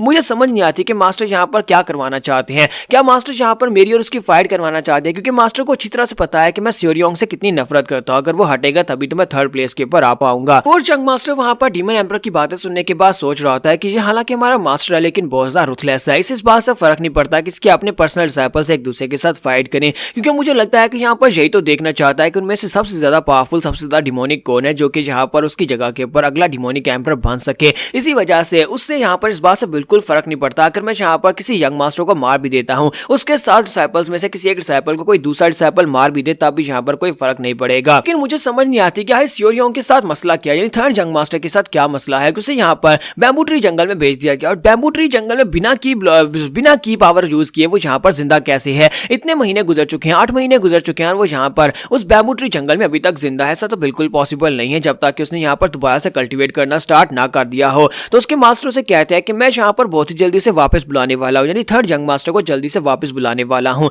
तो वो सारी बात उसे बता देते हैं। इसका मतलब यह है कि फोर्थ यंग मास्टर के पास बहुत ही कम टाइम बचा है, इसी कम कम टाइम में उसे यहाँ पर थर्ड जंग मास्टर के ऊपर अटैक करवाना होगा और उसे मरवाना होगा। तो वो गुस्से के साथ जल्दी से पानी से बाहर निकल आता है। तो वो लड़की बेचारी घबरा जाती है और वो यहाँ पर सोच रहा था कि मैं यहाँ पर क्या करूँ। मैं उस लड़के को यहाँ पर इतनी मुश्किल के साथ एलिमिनेट करवाना चाहता था, यानी कि थर्ड जंग मास्टर की मेडिसिन के साथ छेड़छाड़ की, उसकी बॉडी के साथ छेड़छाड़ की, लेकिन इसके बावजूद वो फिर से उठकर खड़ा हो गया और अब यहाँ पर दोबारा से स्ट्रॉन्ग बनकर वापस आ जाएगा और फिर साथ ही वो चलाकर अपने मंत्री को बुलाता है। कि दूसरी तरफ का सीन दिखाता है जहाँ पर हमारा हाजिन जो होता है जड़ी बूटी और मेडिसिन को देखकर काफी ज्यादा खुश होता है और कहता है कि तुम यहाँ पर वो सारी चीजें ले आए जो मैंने तुम्हें कहा था। यहाँ पर टर्बिड एलिमिनेशन हर्ब्स और साथ में केव पाइन टी लेकर आए हो, जो तो बहुत ही अच्छी बात है, मैं इनको यूज कर सकता हूँ। यहाँ पर जो केव पाइन टी है इसको बनाने की वजह से, इसके एरोमा की वजह से जो छोटे लोअर लेवल के मॉन्स्टर्स हैं वो सभी हमसे दूर रहेंगे और दोबारा हमें उनसे प्रॉब्लम नहीं होगी। यानी कि यहाँ पर जो अजूरे मॉन्स्टर्स हैं, लूशो मॉन्स्टर्स हैं, वो हमसे दूर रहेंगे। अंकबिलू से कहता है लेकिन मास्टर आपने यहाँ पर टर्बिड एलिमिनेशन हर्ब क्यों मांगी, आप इसका क्या करने वाले हैं? तो वो से कहता है कि मैं यहाँ पर इसको भी यूज करने वाला हूँ, मेरे बहुत ज्यादा काम आने वाली है। क्या तुम अगली बार जब वहां पर जाओगे एल्डर्स के कोर्ट में तो वहां पर से मेरे लिए और टर्बिड एलिमिनेशन हर्ब लेकर आ सकते हो? तो वो कहता है कि सर अगर मैं आपको सच्ची बताऊं तो यहाँ पर मैं आपके लिए नहीं लेकर आ सकता। तो हाजिन कहता है कि इस बात का क्या मतलब है? तो वो कहता है कि सर हमें डीमन गार्ड्स पैलेस के फार्मेसी के रिसर्चिंग के लिए यहाँ पर इस तरह की टर्बिड एलिमिनेशन बूटी की जरूरत है, जिसकी वजह से उन्होंने इसकी सप्लाई को बंद कर दिया और ये सिर्फ और सिर्फ इस वक्त गार्ड पैलेस को ही दी जाएगी और यहाँ पर किसी को भी यहाँ पर ये चीज नहीं मिल सकती। अगर आपको चाहिए तो आप यहाँ पर दूसरी मार्केट से मंगवा सकते हैं, क्योंकि हमारी फार्मेसी के अंदर इस मेडिसिन को यूज करके हम लोग सुप्रीम हीलिंग पोशन बनाते हैं। तुम्हारा हाजिन जो होता है उसे बात सुनने के बाद झटका लगता है। वो कहता है क्या यहाँ पर इसके साथ सुप्रीम हीलिंग पोशन बनाया जाएगा? फिर साथ ही वो सोच रहा होता है कि मुझे भी तो यहाँ पर मेरा डॉक्टर सुप्रीम हीलिंग पोशन पहलाता रहा है, लेकिन उसके अंदर तो ये टर्बिड एलिमिनेशन जड़ी बूटी थी ही नहीं। तो यहाँ पर एपिसोड 16 का एंड कर। तो लास्ट एपिसोड के एंड पे हमने देखा था हमारा हाजिन जो होता है वहां पर उसे पता चलता है कि सुप्रीम मेडिसिन पिल बनाने के लिए यहाँ पर टर्बिड एलिक्सर का यूज किया जाता है। तो वो इस बात से काफी हैरान होता है और कहता है कि अगर वाकई में इसमें यहाँ पर टर्बिड एलिक्सर को डाला गया तो फिर मेरी सुप्रीम मेडिसिन के अंदर ये क्यों नहीं था? मुझे लगता है कि यहाँ पर वो डॉक्टर यहाँ पर खुद ये सब कुछ कर रहा था या फिर कोई ना कोई हाई रैंकिंग में ऐसा है जो कि उससे ये सब कुछ करवा रहा था, क्योंकि उस वक्त मेरी बॉडी बहुत ज्यादा कमजोर थी। एक ऐसी कमजोर बॉडी के लिए यहाँ पर बिना टर्बिड एलिक्सर के इस तरह से यूज कर पाना इसको बिल्कुल भी पॉसिबल नहीं है। मुझे लगता है किसी ने जानबूझकर मेरे साथ ये सब कुछ किया है। और इसी के साथ ही उसे कहता है कि मुझे एक बात बताओ कि यहाँ पर तुम सिलिकॉन क्लैरिफाइंग नीडल के बारे में जानते हो कि ये कौन सी थेरेपी होती है या फिर ये किस किस्म की थेरेपी है? तो वो उसे कहता है कि हम इसके बारे में जानता हूँ, ये एक एक्यूपंक्चर टेक्निक है जो कि डॉक्टर्स आमतौर पर परफॉर्म करते हैं। ये कुछ ऐसे लोगों पर परफॉर्म किया जाता है जिनकी बॉडी जो होती है उनकी शेप खराब हो जाती है, उनकी बॉडी की शेप को न्यूट्रलाइज करने के लिए, बेहतर बनाने के लिए, बेहतर दिखाने के लिए इस तकनीक को परफॉर्म किया जाता है। फर्ज करो कि तुम्हारे मसल्स नहीं है, लेकिन तुम यहाँ पर अपने मसल्स को दिखाना चाहते हो, तो यहाँ पर इस एक्यूपंक्चर टेक्निक को यूज किया जाता है ताकि तुम्हारे मसल्स को दिखाया जा सके, तुम्हारे मसल्स को बेहतर बनाया जा सके। मैं भी कई बार इस टेक्निक को यूज कर चुका हूं। कई बार मिशंस के ऊपर जाने के वक्त मुझे यहाँ पर इस तरह की टेक्निक्स को यूज करना पड़ता है ताकि मैं अपने मसल्स को पंप अप कर सकूं। तो ये बात सुनने के बाद वो और भी हैरान होता है और कहता है कि अब तो मेरा शक यहाँ पर कंफर्म हो गया है, क्योंकि ये लोग मुझे सुप्रीम एलिक्सर पिला रहे थे जिसके अंदर टर्बिड मेडिसिन नहीं थी, और ऊपर से यहाँ पर मेरी बॉडी के अंदर एक्यूपंक्चर टेक्निक को यूज करते हुए मेरी बॉडी क्योंकि पहले यहाँ पर हड्डियों का ढांचा बन चुकी थी, लेकिन ये लोग यहाँ पर उस टेक्निक को यूज कर रहे हैं, एक्यूपंक्चर टेक्निक के साथ मेरे मसल्स को पंप अप करते रहे, जिसकी वजह से देखने वालों को लगता रहा कि ब्लॉकेज की वजह से मेरी बॉडी कमजोर होती रही है। लेकिन अभी मैं यहाँ पर काफी सेहतमंद हूं, लेकिन ये लोग ये चाहते थे कि अंदर से मैं मर जाऊं, खोखला हो जाऊं। सोच रहा था कि मुझे यहाँ पर कुछ ना कुछ तो करना पड़ेगा उस डॉक्टर के बारे में, क्योंकि वही डॉक्टर मेरे लिए ये सब कुछ करता था। मुझे लगता है कोई हायर ऑफिशियल, कोई एल्डर या फिर कोई डिसाइपल भी हो सकता है। तो फिर साथ ही वो सोच रहा था कि मैं यहाँ पर बात करूं किसी डिसाइपल की तो ये फोर्थ जंग मास्टर हो सकता है, क्योंकि फोर्थ जंग मास्टर ने अपनी बहन रिन को मेरे पास भेजा था मुश्किल क्रिएट करने के लिए। तो मुझे लगता है कि ये वही हो सकता है, क्योंकि उसके और थर्ड जंग मास्टर की कभी आपस में बनी नहीं। साथ ही नेक्स्ट सीन जो होता है फोर्थ जंग मास्टर का दिखाया जाता है। डॉक्टर उसके पास आता है और उसे कहता है कि केव पाइन टी है, आपके लिए बनाकर लाया स्पेशली, प्लीज इसे पी लें। तो उसे कहता है कि शाइन भी मुझे एक बात तो बताओ, अरे पूरे के पूरे डीमन कर्ल के एरिया में सबसे ज्यादा मुश्किल जगह कौन सी है जहां पर इन्फिल्ट्रेट करना मुश्किल है? तो शाइन भी यानी उसके डॉक्टर का नाम होता है। शाइन भी उसे कहता है कि सर मुझे लगता है कि सबसे ज्यादा मुश्किल जगह सॉलिटरी बैम्बू ट्री जंगल है, वहां पर इन्फिल्ट्रेट करना बहुत ज्यादा मुश्किल है। तो उसे कहता है कि हाँ तुमने बिल्कुल ठीक कहा, क्योंकि बहुत सारे हाई लेवल के एग्जीक्यूटिव्स जो है इस वक्त वहां पर पहरा देते हैं, यहाँ तक कि कोर्ट ऑफ एल्डर्स की इजाजत के बिना वहां पर कोई भी नहीं जा सकता। अगर कोई भी वहां पर पांव रखता है तो उसी के साथ ही डीमन एम्परर को इस बारे में पता चल जाता है, क्योंकि वो लोग वहां पर से इंफॉर्मेशन जहां पर पहुंचाते हैं। कोर्ट ऑफ एल्डर्स उन लोगों का काम है कि वहां पर उस जंगल के पर नजर रखना। यहाँ पर फोर्थ जंग मास्टर जो होता है वो ये प्लान बना रहा होता है कि वो सॉल्टरी बैम्बू ट्री जंगल के अंदर अपने लोगों को घुसा दे और वहां पर जाकर थर्ड जंग मास्टर को मार डाले, क्योंकि जब से एम्परर ने उसे यहाँ पर ये बात बताई है कि थर्ड जंग मास्टर जिंदा है तो इस बात से वो काफी ज्यादा बेचैन है और उसे यहाँ पर मरवाना चाहता है कि इससे पहले कि वो अपनी पावर्स को गेन कर ले, वो यहाँ पर अपने लोगों को वहां पर भिजवा कर उनको मरवाना चाहता है। तो इसी के साथ ही वो अपने डॉक्टर से कहता है कि शायद मुझे पता है कि तुम मेरी बातों को समझ रहे हो, तो चलो जल्दी से उन लोगों को इकट्ठा करो। तो वो कहता है कि सर आप यहाँ पर किन लोगों को इकट्ठा करने की बात कर रहे हैं? तो वो उसे कहता है कि मैं यहाँ पर उन लोगों को इकट्ठा करने की बात कर रहा हूँ जिनकी मदद से हम लोग यहाँ पर थर्ड जंग मास्टर को मरवा सकते हैं। और योंग यानी कि थर्ड जंग मास्टर इस वक्त बैम्बू ट्री जंगल में, और मैंने सुना है कि कोर्ट ऑफ एल्डर से थर्ड जंग मास्टर डोंगफिल को वहां पर भेजा गया है ताकि उसका बॉडीगार्ड बनकर उसको गार्ड कर सके। मैंने सुना है कि वो भी काफी ज्यादा टफ है और उसको हराकर थर्ड जंग मास्टर तक पहुंचना काफी ज्यादा मुश्किल है। मुझे लगता है कि सोर्योंग को जंगल के अंदर मारना काफी ज्यादा मुश्किल हो सकता है, लेकिन ये इम्पॉसिबल तो बिल्कुल भी नहीं है। ये बात सुनने के बाद डॉक्टर उसे कहता है लेकिन ऐसा कैसे हो सकता है? आज डिमोनिक कल्ट के मास्टर ने उसे वहां पर क्यों भेजा होगा? अगर वहां पर एल्डर्स को भी भेजा जाएगा तो वो सभी लोग भी बहुत ज्यादा अनगार्ड रहते हैं, किसी वक्त भी किसी जगह से भी बैम्बू ट्री जंगल में से कोई मॉन्स्टर निकलकर अटैक कर सकता है। तो फिर वो लड़का वहां पर 8 महीने से सर्वाइव कैसे कर पा रहा है? तो फोर्थ जंग मास्टर भी तो यहाँ पर यही सोच रहा था कि वहां पर पिछले 8 महीने से सर्वाइव कैसे कर पा रहा है। क्या ये सिर्फ और सिर्फ उसके बॉडीगार्ड की वजह से हो रहा है या फिर वो खुद यानी स्ट्रांग हो चुका है? ये बात ज्यादा चिंता वाली है। फिर साथ ही वो शाइनवी से कहता है शाइनवी जल्दी से अपने लोगों को इकट्ठा करो और साथ ही बहुत सारे वेपन्स को भी इकट्ठा करो। शाइनवी कहता है कि सर आप यहाँ पर क्या करने के बारे में सोच रहे हैं? तो वो कहता है कि मैं यहाँ पर अब डायरेक्टली अटैक करना चाहता हूँ। तो वो कहता है लेकिन सर मुझे नहीं लगता कि आपको यहाँ पर डायरेक्टली इस सब में इन्वॉल्व होना चाहिए, आप दूसरे लोगों को इस्तेमाल करें। तो वो कहता है कि हाँ मैं यहाँ पर डायरेक्टली इन्वॉल्व नहीं हूँ, यानी कि मैं कुछ लोगों को ऑर्डर्स दूंगा और वही जाकर ये काम तमाम करेंगे। और जंग मास्टर से कहता है कि मैं कुछ ऐसे लोगों को चूज करने वाला हूँ जो कि यहाँ पर मेरे लिए मेरे इशारों के पर नाचेंगे और मेरे हर काम को पूरा करेंगे, चाहे उन्हें यहाँ पर अपनी जान ही क्यों ना गंवानी पड़े। तो वो कहता है कि सर मुझे बताएं कि आप यहाँ पर किन लोगों की बात कर रहे हैं? तो फोर्थ जंग मास्टर से कहता है कि उन सभी लोगों को इकट्ठा करो, वो सभी लोग जो कि थर्ड जंग मास्टर से नफरत करते हैं, वो सभी लोग जिनको थर्ड जंग मास्टर ने कभी हराया था, उन सभी की एक टीम बनाकर लाओ और उन सभी लोगों को सोल्ट्री बैम्बू ट्री के अंदर भेजा जाएगा। बैम्बू ट्री जंगल के अंदर उन्हें भेजेंगे और वहीं पर जब वो कमजोर हालत में होगा और ऑनगार्ड नहीं होगा वहीं पर उसे मार डालेंगे और इस तरह ये किस्सा खत्म हो जाएगा। इसी तरफ हाजिन का सीन दिखाता है कि हमारा हाजिन डोंगफिल से कहता है कि मैं इस वक्त डीपर एरिया में जाने वाला हूं। तो वो कहता है लेकिन सारी इस वक्त क्यों, आप यहाँ पर डीपर एरिया में क्यों जा रहे हैं? मुझे लगता है कि मैं यहाँ पर से वापस जाने के बारे में सोचना चाहिए।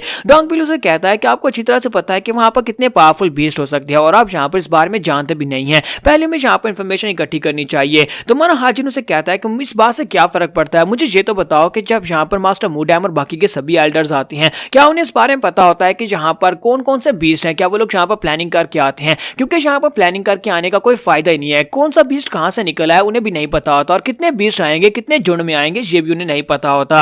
हाजिन उसे कहता है कि यहाँ पर हमें तैयारी करके जाने का कोई फायदा नहीं है, मैं बस अपनी तलवार लेकर वहां पर जाने वाला हूँ, मुझे जल्दी से जल्दी वहां पर जाना है, जल्दी से जल्दी जाकर वहां पर से एक बैम्बू ट्री को काट कर लाना होगा जिसके अंदर स्पिरिचुअल एनर्जी हो, सबसे हाईएस्ट स्पिरिचुअल एनर्जी वाले बैम्बू ट्री को काट कर वहां पर से ले आऊंगा, रास्ते में जितने बीस्ट आएंगे सभी को मार डालूंगा। तो इसी के साथ डोंगफिल से कहता है लेकिन आप वहां पर नहीं जा सकते, आप ऐसे बिल्कुल भी नहीं जाएंगे, हम यहाँ पर काफी ज्यादा स्ट्रॉन्ग हो चुके हैं, मुझे आपके ऊपर भरोसा है, लेकिन मैं यहाँ पर शेर ही चाहता कि आप डीपर एरिया में जाएं क्योंकि वहां पर जो बीस्ट है आप उनके बारे में नहीं जानते। मुझे पता है कि आपका लेवल इस लेवल के बराबर नहीं है कि आप एल्डर्स के साथ अपना मुकाबला करवा सके, एल्डर्स वहां पर से जिंदा बचकर आ सकते हैं, आप नहीं आ सकते। हाजिन उसे कहता है कि ये बात तो तुमने बिल्कुल ठीक है, इस वक्त मैं अपने आप को ग्रेट पावरफुल नहीं कह सकता, मैं यहाँ पर एल्डर्स की बराबरी भी नहीं कर सकता क्योंकि मुझे पता है कि कल्ट में बहुत सारे लोग हैं जो मुझसे ज्यादा स्ट्रॉन्ग हैं। तो डोंगफिल उसे कहता है सर मुझे माफ करिएगा, आपको मेरी बात बुरी लगी। और इसी के साथ ही हमारा हाजिन उसे कहता है हमारे जितने एल्डर्स यहाँ पर इस डीपर एरिया की तरफ जाने की कोशिश करते हैं उन सभी के पास एक टैलेंट की कमी है जो मेरे पास है, वो टैलेंट सिर्फ और सिर्फ मेरे पास है। तो हम डोंगफिल उसे कहता है कि सर अब किस टैलेंट की बात कर रहे हैं? तो हमारा हाजिन वहां पर सोच रहा था कि मैं यहाँ पर चुन हाजिन यानी असैसिन किंग की स्टेल्थ टेक्निक को यूज करने वाला हूँ।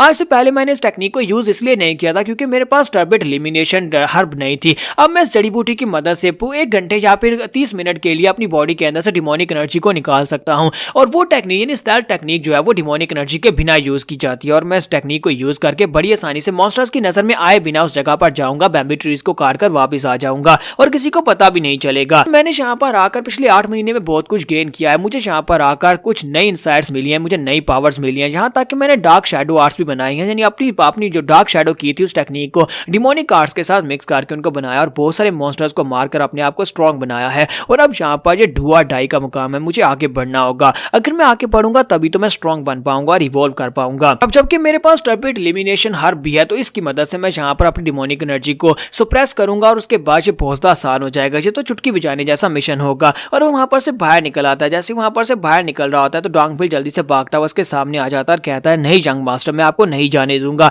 तो वो कहता है कि डोंगफिल ये मेरा ऑर्डर है, जल्दी से साइड के ऊपर हट जाओ। वो कहता है कि चाहे ये ऑर्डर हो या ना हो लेकिन मैं जहाँ पर इस ऑर्डर को फॉलो नहीं करूंगा। अगर आप मुझे मारना चाहते हो, मेरा सर काटे और जहाँ पर से चले जाएं। तुम्हारा हाजिन उसे कहता है कि क्या तुम ये क्या कर रहे हो, कहीं तुम पागल तो नहीं होगे। फिर साथ ही उसे कहता है अच्छा ठीक है, तुम डीपर एरिया के दरवाजे के तक मुझसे मेरे साथ चल सकते हो, लेकिन जैसे वहां पर डीपर एरिया आएगा तुम्हें वहीं पर रुकना होगा, उसके आगे मैं अकेला जाऊंगा। तो वो कहता है ठीक है सर, वहां पर तुम मुझे लेकर चले। और जहां पर हम लोग अपनी एपिसोड 17 का एंड करेंगे और नेक्स्ट एपिसोड में देखेंगे कि डीपर एरिया में कौन कौन से पावरफुल मॉन्स्टर होने वाले हैं, क्या ये जर्नी। तो लास्ट एपिसोड कैन पे हमने देखा था कि हमारा हाजिन जो होता है वो डोंगपिल को अपने साथ ले जाने के लिए राजी हो जाता है, लेकिन वो भी सिर्फ और सिर्फ डीपर एरिया के रास्ते तक, और वो उसके साथ चल पड़ता है। और इसी के साथ इन दोनों को दिखाता है कि बड़ी तेजी के साथ भागते हुए डीपर एरिया की तरफ आगे बढ़ते हैं। जैसे वो लोग आगे की तरफ भाड़े होते हैं, इसी के साथ ही हमारा हाजिन उसे कहता है कि यहीं पर रुक जाओ, लास्ट टाइम मैंने लूशो मॉन्स्टर को यहीं पर मारा था, मुझे लगता है कि यहाँ पर और मॉन्स्टर्स हो सकते हैं। और इसी के साथ ही वो कहता है कि मुझे लगता है कि हम लोग एंट्रेंस तक पहुंच चुके हैं, जहाँ पर से डीपर एरिया स्टार्ट होगा, क्योंकि वहां पर से बहुत ही पावरफुल एनर्जी निकल रही होती है। लेकिन साथ ही वहां पर उनको स्मेल आना शुरू हो जाती है। डोंगपिल कहता है कि जी अचानक से गंदी स्मेल कहां पर से आ रही है, ऐसे लगता है जैसे यहाँ पर कोई चीज यानी कोई इसकी बॉडी यहाँ पर गल सा रही हो, किसी चीज को यहाँ पर मारा गया हो। और इसी के साथ ही वो जैसे वहां पर आगे बढ़ते हैं, जो देखकर बहुत सा हैरान होता है, क्योंकि वहां पर बहुत सारे मॉन्स्टर्स होते हैं, बहुत सारे मॉन्स्टर्स की डेड बॉडीज पड़ी होती है जो कि वहां पर खराब हो रही होती है और उनकी बॉडी के अंदर स्मेल निकल रही होती है, सभी के मुंह के अंदर से ब्लड निकला होता है और सभी वहां पर मर गए होते हैं। ये देखने के बाद डोंगपिल से कहता है कि सर यहाँ पर देखे कितने सारे मॉन्स्टर्स की लाशें पड़ी हुई हैं, और ये सारे के सारे मॉन्स्टर्स को देखकर लगता है कि इन सभी मॉन्स्टर्स ने वॉमिट किया होगा, और वॉमिट करने के बाद ये सारे मॉन्स्टर्स अपने आप मर गए हैं। लेकिन ऐसा कैसे हो सकता है, कौन इनके साथ ऐसा कर सकता है। हाजिन भी इस बात से काफी ज्यादा हैरान होता है। वो से कहता है मैंने इस तरह के बीस्ट को पहले नहीं देखा, ये कौन से एरिया के बीस्ट हैं। तो वो कहता है हाँ सर, आपने इसको पहले इसलिए नहीं देखा होगा क्योंकि ये यहाँ पर डीपर एरिया में होते हैं, ये बाहर के एरिया में बहुत ही कम आते हैं, जब यहाँ पर बहुत ज्यादा जरूरत हो तभी यहाँ पर डीपर एरिया से बाहर आते हैं। ये लिपर्ड मॉन्स्टर के साथ यहाँ पर बाकी की जो मॉन्स्टर है, ये सभी लोग डीपर एरिया में रहते हैं, और लिपर्ड मॉन्स्टर जो है यहाँ का सेकंड मोस्ट पावरफुल बीस्ट है। तो ये बात सुनने के बाद से कहता है कि तुमने कहा कि यहाँ पर जो सेकंड मोस्ट पावरफुल बीस्ट है, तो फिर यहाँ पर पहला मोस्ट पावरफुल बीस्ट कौन सा है। तो वो कहता है कि हाँ मैं आपको बताता हूँ, हो सकता है कि यहाँ पर उसकी डेड बॉडी पड़ी, और साथ ही साइड के पर देखने के बाद वो कहता है वो रहा, वहां पर देखें, वहां पर एक स्नेक होता है जिसकी 2 टेल्स होती हैं। तो वो कहता है कि मास्टर वहां पर देखें, वहां पर वो स्नेक पड़ा हुआ है, इसको डिसॉल्विंग सर्पेंट कहते हैं, ये बहुत ही खतरनाक है और कहा जाता है कि यहाँ का नंबर 1 पावरफुल बीस्ट है। तुम्हारा हाजिन उस छोटे स्नेक को देखने के बाद कहता है लेकिन ये तो बहुत सा छोटा स्नेक है, क्या तुम्हें लगता है कि यहाँ पर ये स्नेक सबसे पावरफुल है, मुझे तो ये लिपर्ड ज्यादा पावरफुल लगता है। तो वो कहता है कि मास्टर मैंने यहाँ पर जो सुना है मैं वही कह रहा हूँ, क्योंकि मैंने सब कुछ देखा तो नहीं है, लेकिन एल्डर्स ने बताया था कि ये यहाँ का सबसे पावरफुल बीस्ट है। और हाजिन उसे कहता है कि यहाँ पर पावरफुल था भी, लेकिन अब मर चुका है क्योंकि ये सिर्फ और सिर्फ एक डेड बॉडी है। तो वो कहता है हाँ मास्टर ये बात तो ठीक है। और इसी के साथ ही मेरा हाजिन उसे कहता है कि तुम्हें ये बात काफी ज्यादा अजीब नहीं लगती कि जैसे जैसे हम लोग आगे बढ़ रहे हैं वैसे वैसे यहाँ पर ये काफी ज्यादा अजीब है। पर बहुत सारे मॉन्स्टर्स की डेड बॉडी पड़ी हुई है, लेकिन किसी मॉन्स्टर के ऊपर कोई भी चोट का निशान नहीं है, सभी के सभी मॉन्स्टर्स यहाँ पर बिल्कुल सही बॉडी के साथ है, ऐसे लगता है जैसे किसी ने इनकी बॉडी के अंदर से इनकी स्पिरिचुअल एनर्जी को निकाल लिया हो, मुझे तो बिल्कुल ऐसे ही लग रहा है। और यहाँ पर जो बैम्बू ट्रीज है उनका साइज भी पहले से काफी ज्यादा थिक है और जो काफी ज्यादा पावरफुल और काफी ज्यादा बड़े हैं, लगता है कि हम लोग हार के काफी ज्यादा करीब पहुंचते जा रहे हैं। जिन सोच रहा था कि इतने सारे बीस्ट को एक साथ मारने की सलाहियत किसमें होगी, कौन इतना पावरफुल है जो इतने पावरफुल बीस्ट को एक साथ मार सकता है। और इसी के साथ ही वो लोग आगे की तरफ बढ़ना स्टार्ट करते हैं। तो हाजिन को वहां पर सामने से बहुत ही ठंडी हवा महसूस होती है। तो वो कहता है कि यहाँ पर पावरफुल डिमोनिक एनर्जी निकल रही है जो कि ठंडी हवा दे रही है। तो डोंगपिल भी इस बात से काफी हैरान होता है और कहता है कि मास्टर आप यहाँ पर क्या घूर कर देख रहे हैं, क्या आपको यहाँ पर कुछ अजीब लग रहा है। तो वो कहता है कि सिर्फ और सिर्फ लाइट ब्रीज है, यहाँ पर मास्टर इसको इतनी हैरान होकर क्यों देख रहे हैं। तुम्हारा हाजिन उसे कहता है कि तुम्हें सिर्फ और सिर्फ लाइट ब्रीज लग रही होगी, लेकिन मुझे यहाँ पर बहुत ही अजीब सी सेंसेशन हो रही है, यानी कि मुझे कुछ अजीब लग रहा है, मुझे लगता है कि मैं यहाँ पर इसके डीपर एरिया के करीब पहुंच चुका हूँ, यानी कि इस फॉरेस्ट के दिल के करीब पहुंच चुका हूँ और वहां पर से ये सारी एनर्जी निकल रही है। तो वो डोंगपिल से कहता है कि डोंगपिल मेरी बात सुनो, मैं यहाँ पर से आगे बढ़ रहा हूँ, मैं अकेले ही आगे बढ़ूंगा, अगर मैं यहाँ पर वापस नहीं आया तो तुम अकेले वापस चले जाना, कुछ भी हो जाए, चाहे तुम्हें मेरे चिल्लाने की आवाज क्यों ना हो, मेरे पीछे पीछे वहां पर मत आना। तो डोंगपिल से कहता है लेकिन यंग लॉर्ड, तो वो कहता है मैंने कहा ना कि मेरे पीछे मत आना। इसी के साथ हमारा हाजिन अकेला वहां पर आगे बढ़ना शुरू करता है और वो आगे की तरफ बढ़ रहा था, जबकि इसी के साथ ही नेक्स्ट सीन जो होता है वो यहाँ पर से डीमन एम्परर का दिखाया जाता है। डीमन एम्परर के पास 3 लड़कियां खड़ी होती हैं जो कि उसकी बॉडी का मसाज कर रही होती हैं और डीमन एम्परर अपनी आंखें बंद करके बड़े मजे के साथ मजे ले रहा होता है, जबकि इसी के साथ उसके सामने उसकी आंखों के सामने उसके स्पिरिचुअल माइंड के अंदर उसे वहां पर जैकाल दिखाई देता है। तो वो कहता है कि जैकाल तुम अचानक से मेरे सामने क्यों आए हो। और इसी के साथ ही जैकाल जो होता है उसकी तरफ घूर कर देखता है। तो वो कहता है कि बताओ तुम यहाँ पर मेरे सामने क्यों अपीयर हुए हो। और जैकाल गुस्से के साथ उसके ऊपर अटैक कर देता है, जबकि डीमन एम्परर जो होता है वहीं पर अपने प्रेशर को रिलीज करता है, क्योंकि वो वहां पर अपने स्पिरिचुअल माइंड में होता है, लेकिन असल में पावर जो होती है वहीं पर रिलीज हो रही होती है जहां पर वो लेटा होता है। और वो तीनों लड़कियां जो होती हैं वहीं पर उसके प्रेशर की वजह से बेहोश हो जाती हैं। फिर साथ ही वो कहता है कि फर्स्ट गार्डियन को बुलाया जाए। तो मास्टर मूड है वहां पर आते हैं और कहते कहते हैं जी सर आपने मुझे यहाँ पर क्यों बुलाया, आप मुझसे यहाँ पर क्या जानना चाहते हैं। तो वो कहता है कि फर्स्ट गार्डियन तो मुझे एक बात बताओ, ठीक है, जब मैं एकांत में ट्रेनिंग करने के लिए कल्टीवेट करने के लिए गया था और जहाँ पर पूरे 8 महीने गुजर चुके हैं, मुझे ये बताओ क्या उस सॉलिटरी बैम्बू जंगल के अंदर कोई और एल्डर तो नहीं चला गया, कोई और एल्डर या फिर ऑफिशियल या कोई मास्टर वहां पर तो नहीं गया। तो मूडाई मुझसे कहते हैं नहीं सर वहां पर सिर्फ और सिर्फ 2 लोग हैं जिनको आपने वहां पर भेजा था, आपकी इजाजत के बिना वहां पर कोई भी नहीं जा सकता। तो डीमन एम्परर से कहता है क्या वाकई में तुम्हें लगता है कि वहां पर सिर्फ 2 ही लोग हैं। उन्होंने मुझे बताया था कि वहां पर उसके साथ एल्डर्स के कोर से 3rd लीडर है यानी कि डोंगपिल है, डोंगपिल उसके साथ गया है। तो वो कहता है जी सर डोंगपिल उसके साथ है। तो वो कहता है कि मैंने उस बच्चे के बारे में सुना है कि वो काफी ज्यादा तेज है और काफी स्ट्रॉन्ग भी है और मुझे लगता है कि उसके अंदर काफी ज्यादा कैपेसिटी भी है। तो मास्टर मूडाई कहते हैं हाँ सर आपने बिल्कुल ठीक कहा, वो काफी ज्यादा यंग एज का है, यानी कि जहाँ पर डोंगपिल की बात हो रही होती है। वो कहता है कि सर कोर्ट ऑफ एल्डर्स ने स्पेशली उस लड़के को वहां पर इसलिए भेजा था क्योंकि वो 3rd यंग मास्टर के टेम्पर को झेल सकता है और उसके एज का है, तो इसी वजह से उन दोनों में काफी अच्छी दोस्ती भी हो सकती है और दोनों वहां पर काफी अच्छे से एक दूसरे को संभाल सकते हैं। इसी वजह से स्पेशली मैंने वहां पर 3rd लीडर को चूज किया था कि वो 3rd यंग मास्टर को वहां पर लीड करे, उसको वहां पर गाइड करे, उसको गार्ड करे। तो डीमन एम्परर यहाँ पर इस बात को लेकर काफी ज्यादा परेशान हो रहा था कि अचानक से जैकाल वहां पर क्यों अपीयर हुआ, क्योंकि जैकाल तभी अपीयर होता है जब कोई वहां पर उसके हार्ट के करीब पहुंचेगा, बैम्बू ट्री जंगल के हार्ट के करीब पहुंचेगा, उस वक्त जैकाल अपीयर होगा। तो वो कहता है कि ऐसा कैसे हो सकता है, 8 महीने तक वहां पर रहने के बाद भी मुझे नहीं लगता कि 3rd यंग मास्टर या फिर यहाँ पर डोंगपिल वो दोनों इतने स्ट्रॉन्ग हो सकते हैं कि वो इसके हार्ट की तरफ आगे बढ़ सकें। ऐसा हो सकता है कि 3rd यंग मास्टर जो है उसके पास इतनी पावर्स आ गई हैं। तो वो कहता है कि मुझे एक बात बताओ आज कौन सा दिन है। तो वो कहता है कि सर फुल मून से पहले का दिन है। तो वो सोच रहा था इसका मतलब यह है कि फुल मून से पहले का दिन है, तो अगर फुल मून से पहले का दिन है और जैकाल ने जहां पर अपने आप को शो करवाया है तो मुझे लगता है कुछ इंटरेस्टिंग होने वाला है। और इसी के साथ ही लड़कियों को होश आती है, वो फिर से उठती है और उसके साथ ही फिर से अपना काम करना शुरू कर देती है। डीमन एम्परर यहाँ पर सोच रहा था कि 3rd यंग मास्टर मुझे लगता है कि तुम यहाँ पर लालच में इतने अंधे हो गए हो कि तुम यहाँ पर अपनी मौत की तरफ आगे बढ़े हो। तो उसे लगता है कि वो डीपर एरिया में जाकर खुदकुशी करने वाला है, यानी कि वो खुद ही मर जाएगा। या फिर हो सकता है कि उस लड़के के पास इतनी किस्मत हो कि वो वहां पर डीपर एरिया में जाए, वहां पर से जिंदा बचकर वापस आ जाए। यहीं पर से नेक्स्ट सीन जो होता है साथ साथ हमें यहाँ पर हाजिन का भी दिखाया जाता है कि हमारा हाजिन जो होता है डिमोनिक एनर्जी को रिलीज करके अपने इर्द गिर्द एक कवच बनाता है और आगे की तरफ बढ़ना स्टार्ट करता है।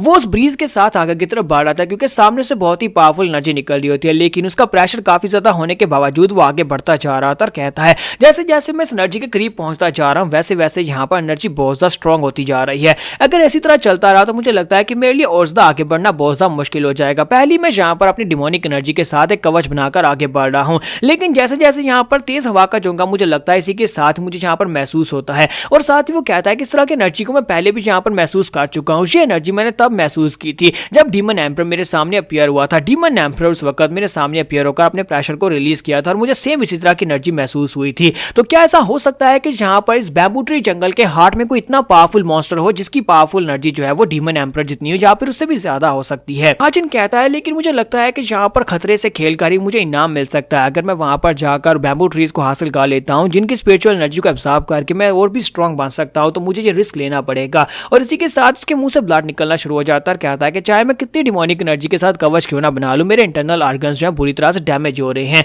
तो वो कहता है कि अब मैं और ज्यादा नहीं टिक पाऊंगा, मुझे लगता है कि अब मुझे यहाँ पर स्पेशल टेक्निक को यूज करना पड़ेगा। तो अपने पास से टर्बिड एलिमिनेशन हर्ब को निकालता और कहता है अगर मैं इसको यहीं पर पी लेता हूँ तो मेरी बॉडी से डिमोनिक एनर्जी निकल जाएगी, कुछ अर्सा के लिए वो जो है वो सप्रेस हो जाएगी और साथ ही मैं अपनी स्टेल्थ टेक्निक को यूज कर पाऊंगा जिससे मैं यहाँ पर बड़ी आसानी से आगे बढ़ पाऊंगा। और वो बॉटल को खोलता है और उसको पी जाता है। तो यहाँ पर हम लोग अपने एपिसोड 18 का एंड करेंगे और नेक्स्ट एपिसोड में देखेंगे क्या हमारा हाजिन स्टेल्थ टेक्निक को यूज करने के बाद हार्ट के करीब पहुंच पाएगा और हार्ट के करीब पहुंचने के बाद से वहां पर क्या मिलने वाला है और इतना पावरफुल मॉन्स्टर कौन है जितनी पावरफुल एनर्जी को रिलीज कर रहा है। तो गाइस कैसे हैं आप सब लोग, legacy of the assassin king के एपिसोड 19 के साथ हाजिर हो। तो लास्ट एपिसोड के एंड पे हमने देखा था कि हमारा हाजिन जो होता है वो जंगल के डीपर एरिया यानी कि उस जंगल के हार्ट की तरफ आगे बढ़ रहा था जहां पर एनर्जी फ्लक्चुएशंस बहुत ज्यादा होती हैं और एंड के पर वो स्पेशल जड़ी बूटी जिसे टर्बिड एलिमिनेशन जड़ी बूटी कहा जाता है उसकी बॉटल को खोलता है और उसको पी जाता है। उसको पीने के बाद उसकी बॉडी के अंदर से डिमोनिक एनर्जी निकल जाती है। तो वो कहता है मुझे महसूस हो रहा है मेरी बॉडी के अंदर जितनी डिमोनिक एनर्जी थी वो सारी की सारी निकल कर जा रही है और उसके निकलने के साथ ही अब वो यहाँ पर अपनी पुरानी असैसिन किंग वाली टेक्निक को यूज कर सकता है, यानी स्टाइल टेक्निक को यूज कर सकता है। तो वो कहता है कि अब मुझे यहाँ पर काफी सा लाइटर महसूस हो रहा है और इसी के साथ जैसे वो स्टाइल टेक्निक को यूज करता है तो वो हवा जो होती है उसकी बॉडी के आर पार जा सकती है, यहाँ तक कि वो जहाँ पर जितने भी पेड़ पौधे होते हैं उन सभी के बीच से गुजर कर जा सकता है, उसकी बॉडी इतनी ज्यादा लाइट हो जाती है। हाजिन कहता है कि अब यहाँ पर बहुत ज्यादा आसान हो गया, अब मैंने यहाँ पर जिस स्पेशल टेक्निक को यूज किया इसे डार्क गॉड फैंटम टेक्निक कहते हैं, जिससे मैं यहाँ पर अपनी स्टाइल टेक्निक का नाम दे रहा हूँ। और इसी के साथ ही वो आगे की तरफ बढ़ना स्टार्ट करता है और कहता है कि जब मैं पुराना चुन हाजिन था जो कि असैसिन किंग का टाइटल से मिला था, वो चुन हाजिन यहाँ पर इसी टेक्निक को यूज करके बहुत सारे लोगों की जान ले चुका है और इसी टेक्निक के साथ मैं इस जंगल के हार तक पहुंचूंगा। तो वो आगे की तरफ बढ़ना स्टार्ट करता है और कहता है कि अब यहाँ पर कोई भी चीज मुझे रोक नहीं सकती। जबकि बाहर का सीन दिखाते हैं, डोंगबिल सोच रहा था कि अचानक से यंग मास्टर का ऑरा कहां पर चला गया, मुझे महसूस नहीं हो रहा। तो वो कहता है कि मुझे यहाँ पर कुछ भी महसूस नहीं हो रहा, कहीं ऐसा नहीं है कि यंग मास्टर मर गए हों। तो इसी के साथ ही दिखाते हैं कि हमारा हाजिन जो होता है वो आगे की तरफ बढ़ना स्टार्ट करता है, वो वहां पर चलता हुआ काफी आगे निकल जाता है। वो हार्ट के करीब पहुंच रहा था और कहता है यहाँ पर प्रेशर बहुत ज्यादा कम हो चुका है, ऐसा लगता है जैसे यहाँ पर मैं हार्ट के करीब पहुंच चुका हूँ। तो जैसे जैसे वो हार्ट के करीब पहुंच रहा होता है उसे लग रहा होता है कि यहाँ पर उसकी जो टर्बिड एलिमिनेशन वाली जड़ी बूटी है उसका असर खत्म होता जा रहा है। तो वो कहता है लेकिन मैं यहाँ पर पहुंच जाऊंगा, मैं पहुंच जाऊंगा। तो वहां पर ग्राउंड के ऊपर पत्थरों को भी दिखाता है कि पत्थरों के बीच से गुजरता हुआ जा रहा है, क्योंकि उसकी टेक्निक इसी तरह काम करती है, वो किसी भी चीज यहाँ चाहे कि वो दीवार ही क्यों ना, वो दीवार के भी आर पार जा सकता है। लेकिन इसी के साथ ही वो एक पत्थर के साथ टकराता है और उसे वहां पर जंप लगता है जिससे वो वहीं पर ग्राउंड के ऊपर गिर जाता है। तो वो कहता है कि ये क्या हुआ, अचानक से यहाँ पर क्या हुआ। फिर साथ ही वो गुस्से के साथ चिल्लाकर कहता है कि क्या यहाँ पर कोई स्पिरिचुअल रॉक थी, यानी कोई ऐसा पत्थर था जिसके अंदर बहुत सारी स्पिरिचुअल एनर्जी थी जिसके साथ मैं टकराया हूँ। वो पीछे की तरफ घूमता और कहता है कि इस डेमोनिक फॉरेस्ट में अब यहाँ पर क्या देखना बाकी है। तो जैसे वो पीछे घूमकर देखता है तो वहां पर एक छोटी सी फॉक्स होती है, वो फॉक्स वहां पर सो रही होती है और उसके साथ उसका पाँव टकराता है जिसकी वजह से वो गिर गया होता है। तो वो कहता है कि जी कैसे हो सकता है, जी यहाँ पर एक छोटी सी फॉक्स क्या कर रही है, जी छोटा सा फॉक्स मॉन्स्टर जंगल के हार्ट के करीब क्यों है, इस जंगल में जहाँ पर बहुत ही खतरनाक मॉन्स्टर्स और बहुत सारा खतरनाक बीस्ट है, फिर यहाँ पर छोटी फॉक्स क्या कर रही है। हाजिन कहता है कि मुझे यहाँ पर डोंगबिल ने कहा था कि जितना ज्यादा मैं इस डीपर एरिया में आगे बढ़ूंगा उतनी ज्यादा मॉन्स्टर्स का पावर लेवल बढ़ता जाएगा। फिर एक छोटी सी फॉक्स का यहाँ पर क्या काम है, कहीं ऐसा तो नहीं है कि ये छोटी फॉक्स जो है ये बहुत ज्यादा पावरफुल है, लेकिन ऐसा कैसे हो सकता है। फिर साथ ही वो सोच रहा था कि मुझे यहाँ पर इसकी अपीयरेंस को जज नहीं करना चाहिए, हो सकता है कोई बहुत ही पावरफुल मॉन्स्टर हो। अब जबकि ये यहाँ पर सो रही है तो फिर मुझे इसे यहाँ पर सोते रहने देना चाहिए। फिर साथ ही वहां पर कहता है लेकिन देखो तो जरा ये कितनी ज्यादा क्यूट है, मैं यहाँ पर इसको देखकर रह नहीं पा रहा, मुझे लगता है कि जाकर इसके ऊपर हाथ फेरना चाहिए। फिर साथ ही वो जंप लगाता है और साइड के ऊपर हट जाता है और कहता है ये मैं क्या सोच रहा था, मुझे लगता है कि यहाँ पर अपने एन्चेंटमेंट को रिलीज कर रही है जिसकी वजह से मैं यहाँ पर इसके प्यार में पड़ने वाला था। और इसी के साथ ही वो कहता है छोड़ो इसे यहीं पर रहने देते हैं, मैं जंगल के हार्ट की तरफ जा रहा हूँ और जो चीज यहाँ पर खुद डिस्टर्ब नहीं होना चाहती उसे डिस्टर्ब नहीं करते। और इसी के साथ ही वो आगे बढ़ना स्टार्ट करता है। जैसे ही वो आगे बढ़ता है तो वहां पर बैम्बू ट्रीज बहुत ज्यादा ठीक होते हैं, यानी कि वहां पर सामने बैम्बूज की एक वॉल बनी होती है, यानी कि वही इसका एंड होता है। तो वो कहता है लगता है कि मैं यहाँ पर पहुंच गया, ये क्या, ये एंड तो इतना ज्यादा करीब है। फिर साथ ही वो कहता है कि ऐसा नहीं है कि मैं रास्ता भटक गया हूँ, क्योंकि मुझे तो लगा था कि मैं यहाँ पर डीपर एरिया में काफी ज्यादा दूर जाने वाला हूँ, वहां पर बहुत ही पावरफुल मॉन्स्टर्स होंगे, लेकिन यहाँ पर तो एक भी मॉन्स्टर नहीं है, लेकिन ये काफी ज्यादा डिसअपॉइंटिंग है। फिर साथ ही वो आगे बढ़ता है और कहता है कि यहाँ पर जो स्पिरिचुअल बैम्बूज लगे हुए हैं इनके अंदर बहुत सारी स्पिरिचुअल एनर्जी है। हाजिन कहता है कि क्या इतना ज्यादा आसान था, क्या इतना ज्यादा आसान था यहाँ पर इन स्पिरिचुअल बैम्बूज को ढूंढना, इन बैम्बूज जिनके साथ मेडिसिनल चीजें बनाई जा सकती है, यहाँ पर इनकी स्पिरिचुअल एनर्जी को एब्जॉर्ब किया जा सकता है। मैंने तो सुना था कि यहाँ पर एल्डर्स आते हैं और एल्डर्स आकर उनमें से काफी सारे एल्डर्स वापसी पर जिंदा नहीं जा पाते, वो मर जाते हैं, लेकिन मुझे यहाँ पर इतनी आसानी से मिल गया है। तो वो कहता है क्या मैं यहाँ पर इन सभी के सभी को रख लूं, तो वहां पर काफी सारे पेड़ होते हैं, तो वो वहां सोच रहा होता है क्या मैं इन सभी के सभी पेड़ों को काट लूं, लेकिन वो फिर साथ ही वो कहता है कि मैं यहाँ पे इतना लालची नहीं बन सकता, क्योंकि मैं यहाँ पर 3 को तो नहीं लेकर जा सकता या फिर 4 को लेकर नहीं जा सकता, मेरे लिए एक ही काफी है। तो इसी के साथ ही वो कहता है कि फिलहाल के लिए मेरी बॉडी के अंदर मैं इतनी ज्यादा लार्ज की को अपनी बॉडी में एब्जॉर्ब भी नहीं कर पाऊंगा, तो मेरे लिए सिर्फ और सिर्फ एक ही बैम्बू काफी है, मुझे एक ही बैम्बू को काटना होगा और उसी को लेकर जहाँ पर चला जाऊंगा। जबकि इसी के साथ ही वो साइड के ऊपर देखता है जहाँ पर एक बैम्बू जो होता है वो उग रहा होता है, यानी कि उसकी कॉम्पल जो होती है वहां पर से बाहर निकल रही होती है। तो वो कहता है कि ये तो एक बैम्बू शूट है, लेकिन ये यहाँ पर अकेली क्यों है और सिर्फ एक ही क्यों है। और साथ ही वो साइड के ऊपर उस फॉक्स मॉन्स्टर की तरफ भी देखता है, तो वो फॉक्स मॉन्स्टर बड़े आराम से सो रही होती है। इसी के साथ ही वो आगे बढ़ता है और उस शूट को वहां पर उखाड़ने की कोशिश करता है। वो कहता है कि इसके अंदर भी काफी सारी स्पिरिचुअल एनर्जी है, अगर मैंने इसको उखाड़ लिया और साथ ही इसको खा लिया तो मुझे लगता है कि मुझे काफी सारी स्पिरिचुअल एनर्जी मिल सकती है, ये मेरी प्योरिफिकेशन टेक्निक के लिए काम आएगी। और साथ ही वहां पर जोर लगाना स्टार्ट करता है। हाजिन वहां पर जोर लगाता है, जोर लगाने के साथ ही वहां पर उस बैम्बू शूट को जड़ से उखाड़ लेता है, उसे जड़ से उखाड़ता है। इसी के साथ जैसे वहां पर उसको जड़ से उखाड़ता है, दूसरी तरफ दिखाते हैं कि वो फॉक्स मॉन्स्टर जो होती है वो भी उठ जाती है। उठने के बाद वो भी साइड के ऊपर देख रही होती है, पता नहीं उसे क्या हुआ, लेकिन जैसे वहां पर हमारे हाजिन ने उस बैम्बू शूट को उखाड़ा और साथ उसको खाना शुरू कर देता है। वो कहता है कि जैसे जैसे ये मेरे बॉडी के अंदर जा रही है वैसे वैसे मुझे कुछ भी महसूस नहीं हो रहा, मुझे तो लगा था कि यहाँ पर मेरी बॉडी के अंदर बहुत सारी स्पिरिचुअल एनर्जी आ जाएगी, क्योंकि इस बैम्बू शूट के अंदर बहुत सारी स्पिरिचुअल एनर्जी थी, लेकिन जैसे मैं इसको खा रहा हूँ मुझे तो ऐसे लग रहा है जैसे मैं नॉर्मल बैम्बू शूट को खा रहा हूँ। खाने के बाद वो उसे वहीं पर फेंक देता है और कहता है कि मुझे तो लगा था कि यहाँ पर इससे काम बन जाएगा, लेकिन अफसोस कि इससे कुछ भी नहीं हुआ। चलो फिर जाकर उस बैम्बू को ही काटते हैं। और इसी के साथ ही अपनी तलवार निकालता और कहता है कि मुझे सिर्फ एक बैम्बू ट्री चाहिए। एक बैम्बू ट्री को काटकर यहाँ पर से निकल चलते हैं और वो बैम्बू ट्री के सामने खड़े होकर अपनी तलवार निकालता और इसी के साथ उस बैम्बू ट्री के ऊपर अटैक करता है, लेकिन कुछ भी नहीं होता। उसके ऊपर एक खरोच भी नहीं आती। वो कहता है ऐसा कैसे हो सकता है कि यहाँ पर इसके ऊपर एक खराश भी नहीं पड़ी। तो वो कहता है कि मैं इसे कट क्यों नहीं कर पा रहा, क्या मेरी तलवार इतनी ज्यादा कमजोर है या फिर मेरी स्विंग इतनी कमजोर है। तो इसी के साथ वो फिर से उसके ऊपर मारता है तो उसकी तलवार टूट जाती है, लेकिन वहां पर उस पेड़ के ऊपर जरा सा भी नुकसान नहीं पहुंचता। तो वो कहता है कि मुझे यहाँ पर स्पिरिचुअल बैम्बू ट्री को काटने के लिए अपनी स्पिरिचुअल एनर्जी को यूज करना पड़ेगा। तो वो कहता है तो फाइनली यहाँ पर मुझे समझ आ गया कि मैं क्या करूं। हाजिन वहां पर अपने ऑरा को रिलीज करता है और कहता है कि मुझे यहाँ पर अपनी स्वर्ड एनर्जी को यूज करना पड़ेगा। और इसी के साथ वो स्वर्ड एनर्जी को रिलीज करता है। तलवार के अंदर स्वर्ड एनर्जी को रिलीज करते हुए सामने की तरफ एक स्पेशल स्लैश जिसका नाम मून स्लैश होता है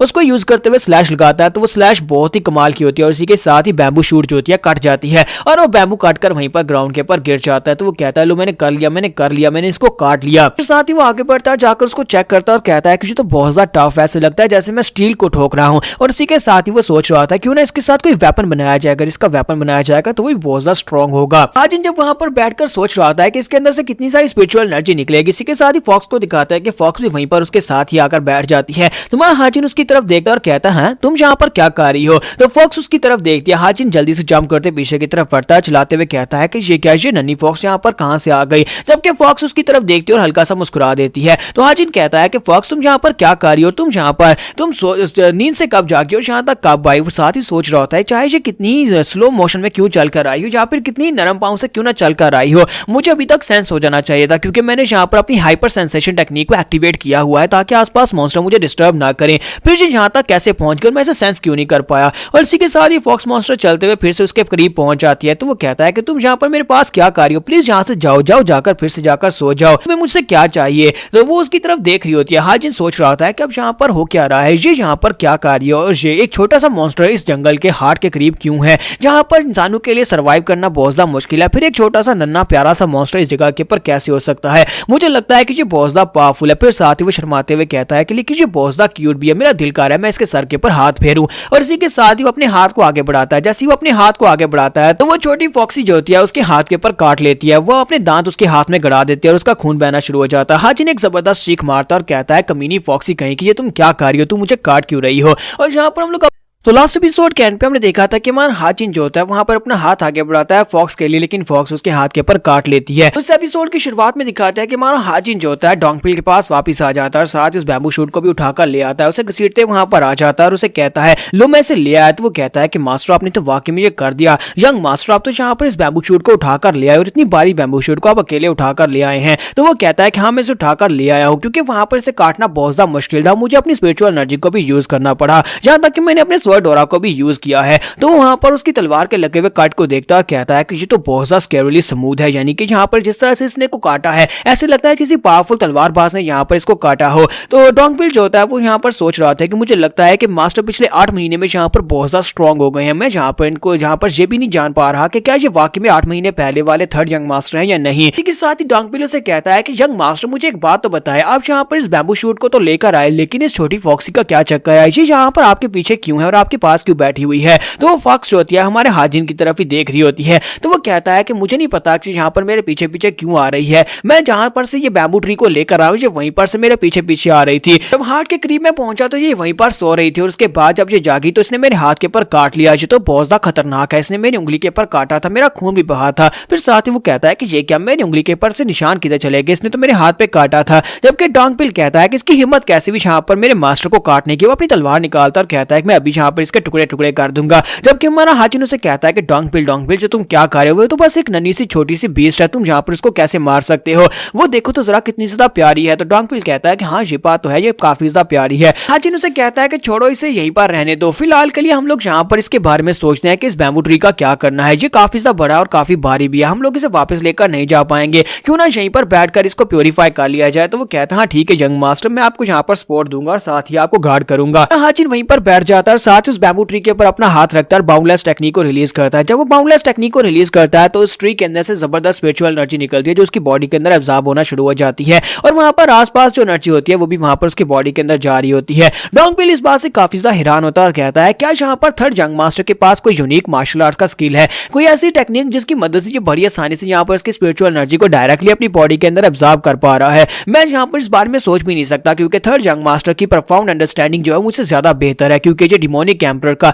यानी डीमन एम्परर का पर्सनल डिसाइपल है तो ये मुझसे ज्यादा बेहतर ही होगा। तो हमारा जो हाजिन जो होता है वहां पर थोड़ी देर बैठने के बाद उसकी स्पिरिचुअल एनर्जी को एब्जॉर्ब करना स्टार्ट कर देता है। जब उसकी स्पिरिचुअल एनर्जी एब्जॉर्ब हो रही होती है तो बैम्बू ट्री विदर होना शुरू हो जाता है। उसके आसपास यानी दोनों तरफ से बैम्बू ट्री की जो शूट होती है वहां पर से विदर हो रही होती है क्योंकि उसकी एनर्जी जो होती है वो एब्जॉर्ब कर रहा होता है। जैसे जैसे वो एनर्जी को एब्जॉर्ब करता है तो उसका टुकड़ा जो होता है बहुत ही छोटा रह जाता है। एंड के ऊपर सिर्फ और सिर्फ एक ही छोटा सा टुकड़ा बचता है। एंड के ऊपर जो छोटा टुकड़ा बचता है उसके अंदर काफी सारा स्पिरिचुअल वाटर होता है। तुम्हारा हाजिन उसे कहता है कि लो मैंने कर दिया, अब इसके अंदर बहुत ही प्योर स्पिरिचुअल वाटर है जो कि बहुत ज्यादा कंसंट्रेटेड है, अगर इसको पिया जाएगा तो हमारी स्पिरिचुअल एनर्जी बहुत ज्यादा बढ़ जाएगी। तो डोंगबिल उसे कहता है कि यंग मास्टर आपको बहुत ज्यादा बधाई हो, आपने कर लिया, आपको यहाँ पर गुड लक, आप यहाँ पर इस वाटर को पिए। तुम्हारा हाजिन उसे कहता है नहीं मैं इसे नहीं पीऊंगा बल्कि तुम इसे पियोगे। डोंगबिल कहता है लेकिन मैं इसे कैसे पी सकता हूँ, आप यहाँ पर हार्ट में गए थे, इतने खतरे को फेस किया और आप यहाँ पर मुझे दे रहे हैं। तो हाजिन उसे कहता है कि बस भी करो, बस भी करो, हम दोनों यहाँ पर एक साथ हैं, हम दोनों दोस्तों की तरह, हम दोनों एक दूसरे को जानते हैं। मैं यहाँ पर तुम्हें कोई नौकर नहीं समझ रहा बल्कि अपना दोस्त समझकर ये कह रहा हूँ कि इसे पहले पी लो। वो कहता है नहीं यंग मास्टर मैं इसे पहले नहीं पी सकता, ये आपकी मेहनत है और यहाँ पर आपसे पहले तो बिल्कुल भी नहीं पीऊंगा। तुम्हारा हाजिन उसे कहता है क्या तुम इसे पीने वाले हो या नहीं? तो वो कहता है नहीं यंग मास्टर मैं ऐसे इसे नहीं पीने वाला। हाजिन उसे कहता है कि तुमने कितनी बार मेरी जान बचाई है, कितनी बार यहाँ पर मैं मुश्किल सिचुएशन में था और तुमने मेरी जान बचाई, तुमने मेरा बहुत ही अच्छा ध्यान रखा, वजह से मैं यहाँ पर दोस्त होने के नाते तुम्हें कह रहा हूँ। तो इसी के साथ ही डोंगबिल वहां पर फिर से रोना शुरू कर देता है और इसी के साथ ही वो उसके सामने अपने घुटने टेकता है और कहता है यंग मास्टर मैं आपसे वादा करता हूँ कि मैं अपनी बाकी की सारी जिंदगी यहाँ पर आपको प्रोटेक्शन दूंगा, मैं आपका गार्ड बनकर, आपका वफादार बनकर रहूंगा, चाहे मुझे यहाँ पर कोर्ट ऑफ एल्डर से निकाल दिया गया या फिर आप यहाँ पर मुझे अपना गार्ड ना भी बनाना चाहते हो, लेकिन बाकी की सारी जिंदगी में आपसे वफादार रहूंगा। तुम्हारा हाजिन कहता है कि लो इसका ड्रामा फिर से शुरू हो गया, ये फिर से यहाँ पर वही बातें करना शुरू कर दी और इसी के साथ ही हमारा हाजिन जो होता है उसे किक मारता है, वहीं पर गिराकर साथ ही उस बैम्बू शूट को उठाता है और उसके मुंह के अंदर वाटर डाल देता है और कहता है कि अपनी बकवास बंद करो, चुपचाप इसको पी जाओ, मैंने सिर्फ वाटर पीने का कहा था और आगे से तुमने यहाँ पर मुझे इतनी बातें सुनानी शुरू कर दी हैं। और वाटर जब उसके गले के अंदर जा रहा होता है तो उसे महसूस हो रहा था कि उसकी एनर्जी बढ़ रही है, जबकि इसी के साथ उन्हें महसूस होता है उनके आसपास कुछ मॉन्स्टर्स होते हैं। हाजिन कहता है कि मुझे लगता है कोई चीज हमारी तरफ आगे बढ़ रही है, तो वो कहता है हाँ सर मुझे भी महसूस हो रहा है। इसी के साथ ही दिखाता है कि वहां पर से बहुत सारे टाइगर यानी लिपर्ड मॉन्स्टर्स निकल आते हैं और लिपर्ड मॉन्स्टर के साथ साथ उड़ने वाले बीस्ट भी वहां पर पहुंच जाते हैं। तो हाजिन कहता है कि ये अचानक से क्या हो रहा है? डोंगबिल कहता है कि सर मुझे नहीं पता, लेकिन यहाँ पर सारे के सारे बीस्ट जो है वो इसी तरफ आ रहे हैं, मुझे लगता है जितने बीस्ट हैं वो सारे हमारी तरफ ही आगे बढ़ रहे हैं और यहाँ पर तो बहुत सारे हैं, वहां पर बहुत सारे लिपर्ड मॉन्स्टर्स, बहुत सारे लूशो मॉन्स्टर्स, बहुत सारे उड़ने वाले मॉन्स्टर्स, जिंग मॉन्स्टर्स भी बहुत सारे होते हैं। हाजिन जल्दी से उस बैम्बू शूट को उठाता और बचे हुए पानी को पी जाता और कहता है सबसे पहले इससे फिनिश करते हैं और उसके बाद इनके बारे में सोचेंगे। उसको पीने के बाद वो डोंगबिल से कहता है डोंगबिल क्या तुम यहाँ पर इसकी लेआउट के बारे में जानते हो, क्या तुम्हें पता है कि बाहर कैसे निकलना है? तो वो कहता है हाँ यंग मास्टर मैं जानता हूँ। तो इसी के साथ ही वो कहता है तुम तो वाकई में एक बहुत ही डिपेंडेबल गाय हो। फिर साथ ही वो छोटी फॉक्सी की तरफ देखता है कि फॉक्सी फिर से वहां पर सो चुकी होती है। तो वो कहता है कि ये फॉक्सी यहाँ पर क्या कर रही है, ये फिर से यहाँ पर सो क्यों गई है और इस तरह के मुश्किल वक्त में हम लोग यहाँ पर इसका ध्यान रखेंगे या फिर यहाँ पर फाइट करेंगे। तुम्हारा हाजिन कहता है कि अब जबकि ये बेचारी मुझे फॉलो करते हुए यहाँ पर आई है तो मैं इसे मरने के लिए छोड़ तो नहीं सकता। वो फॉक्सी को उठाता और इसे साथ उठाकर डोंगबिल की तरफ फेंकता और कहता है कि जल्दी से इसे कैच करो, इसे लेकर यहाँ से निकल जाओ, चाहता हूँ कि इसे अपनी बाहों में रखना और इसे कुछ भी मत होने देना, कोई भी एक स्क्रैच भी इसके ऊपर नहीं आना चाहिए, इसे सही सलामत यहाँ से बाहर लेकर जाओ। तो वो कहता है लेकिन यंग मास्टर आपका क्या होगा? तो वो कहता है कि मैं यहाँ पर इनको रोका रखूंगा, फॉक्सी को जल्दी से छोड़कर वापस आ जाना। और इसी के साथ ही वो अपनी एनर्जी को रिलीज करता है और कहता है कि अब मेरे पास काफी सारी एनर्जी आ गई है, स्पिरिचुअल बैम्बू की एनर्जी को एब्जॉर्ब करने के बाद मैं काफी स्ट्रॉन्ग हो गया हूँ। तो वो उसे कहता है लेकिन यंग मास्टर मैं यहाँ पर आपको छोड़कर नहीं जाऊंगा, मैं यहीं पर रहूंगा। हाजिन उसे कहता है कि मैंने तुमसे क्या कहा और साथ ही वो उसे एक पंच मारता है। जब वो उसे एक पंच मारता है तो इसी के साथ ही डोंगबिल उड़ता हुआ काफी दूर जाकर गिरता है। तो वो उसे कहता है कि जाओ यहाँ से, मैंने कहा ना कि जाओ यहाँ से। और मॉन्स्टर जो होते हैं वो हाजिन की तरफ आगे बढ़ रहे होते हैं। इसी के साथ ही डोंगबिल कहता है कि मुझे यंग मास्टर के ऑर्डर को फॉलो करना होगा, मैं जल्दी से जल्दी यहाँ पर वापस आऊंगा। तो वो कहता है यंग मास्टर मैं इस फॉक्सी को छोड़कर वापस आ रहा हूँ, मैं आपको बचाने के लिए वापस आऊंगा। जबकि इसी के साथ ही क्रो मॉन्स्टर जो होता है वो जंप करते हुए हमारे हाजिन के ऊपर अटैक करने के लिए आगे बढ़ता है, जबकि हमारा हाजिन जो होता है वहीं पर खड़े खड़े अपनी तलवार को घुमाकर उसके ऊपर एक स्लैश लगाता है और सिर्फ एक ही स्लैश के साथ उस मुर्गे की गर्दनें काट देता है, उसकी तीनों गर्दनें काट देता है और इसी के साथ ही वो उस मॉन्स्टर को मार देता है। तो हाजिन कहता है कि तुम्हें क्या लगा था कि जहां पर मैं 8 महीने पहले वाला हाजिन हूं जिसका तुमने बड़ी आसानी से हरा दिया था, लेकिन आज नहीं, आज ऐसा बिल्कुल भी नहीं होगा। यहीं पर से नेक्स्ट सीन जो होता है हमें जजमेंट पवेलियन का दिखाया जाता है, जहां पर डीमन एम्परर जो होता है वो खड़ा खड़ा सोच रहा होता है कि अचानक से यहाँ पर जैकाल बाहर क्यों आ गया है। जैकाल जहाँ पर फॉक्सी को कहा जा रहा है क्योंकि यहाँ पर बड़ी फॉर्म में वो उसे दिखाई दे रहा था, तो वो कहता है जैकाल जो कि बैम्बू ट्री जंगल का मास्टर है, वो इस पूरे के पूरे जंगल का कंट्रोलर है, लेकिन वो अपने ग्रूव को छोड़कर बाहर क्यों निकला। वो हार्ट एरिया में ही रहता और कभी वहां पर से बाहर नहीं निकलता, आयन अचानक से वो बाहर क्यों निकला होगा। तो वो सोच नहीं पा रहा, समझ नहीं पा रहा था, यानी डीमन एम्परर सोच रहा था कि अचानक से ऐसा क्या हुआ। और इसी के साथ ही वहां पर इमेजिन करता है, वो उस फॉरेस्ट को इमेजिन करता है और फॉरेस्ट को इमेजिन करता है तो उसे वहां पर महसूस होता है जैसे इस वक्त थर्ड जंग मास्टर जो वो फाइट कर रहा है। तो वो कहता है क्या ये थर्ड जंग मास्टर की वजह से हो रहा है, क्या थर्ड जंग मास्टर यहाँ पर इस तरह फाइट कर रहा है, इसी वजह से फॉक्स यानी वो जैकाल जो है उसके लिए यहाँ पर से बाहर निकला है। मुझे भी ऐसा लगता है कि ये काफी ज्यादा बदल चुका है। थर्ड जंग मास्टर यहाँ पर की ब्लॉकेज से उठने के बाद पिछले 8 महीने से यहाँ पर आने के बाद बहुत ज्यादा बदल गया है। ऐसा लगता है जैसे ये कम्प्लीटली डिफरेंट इंसान बन चुका हो। जब किसी के साथ ही दूसरी तरफ हमारा हाजिन जो था मॉन्स्टर्स के साथ फाइट कर रहा था, अपना रास्ता बना रहा था ताकि वो मॉन्स्टर्स को हराकर वहां पर से जंगल के अंदर से बाहर निकल सके। यहाँ पर हमारी एपिसोड 20 का एंड करेंगे।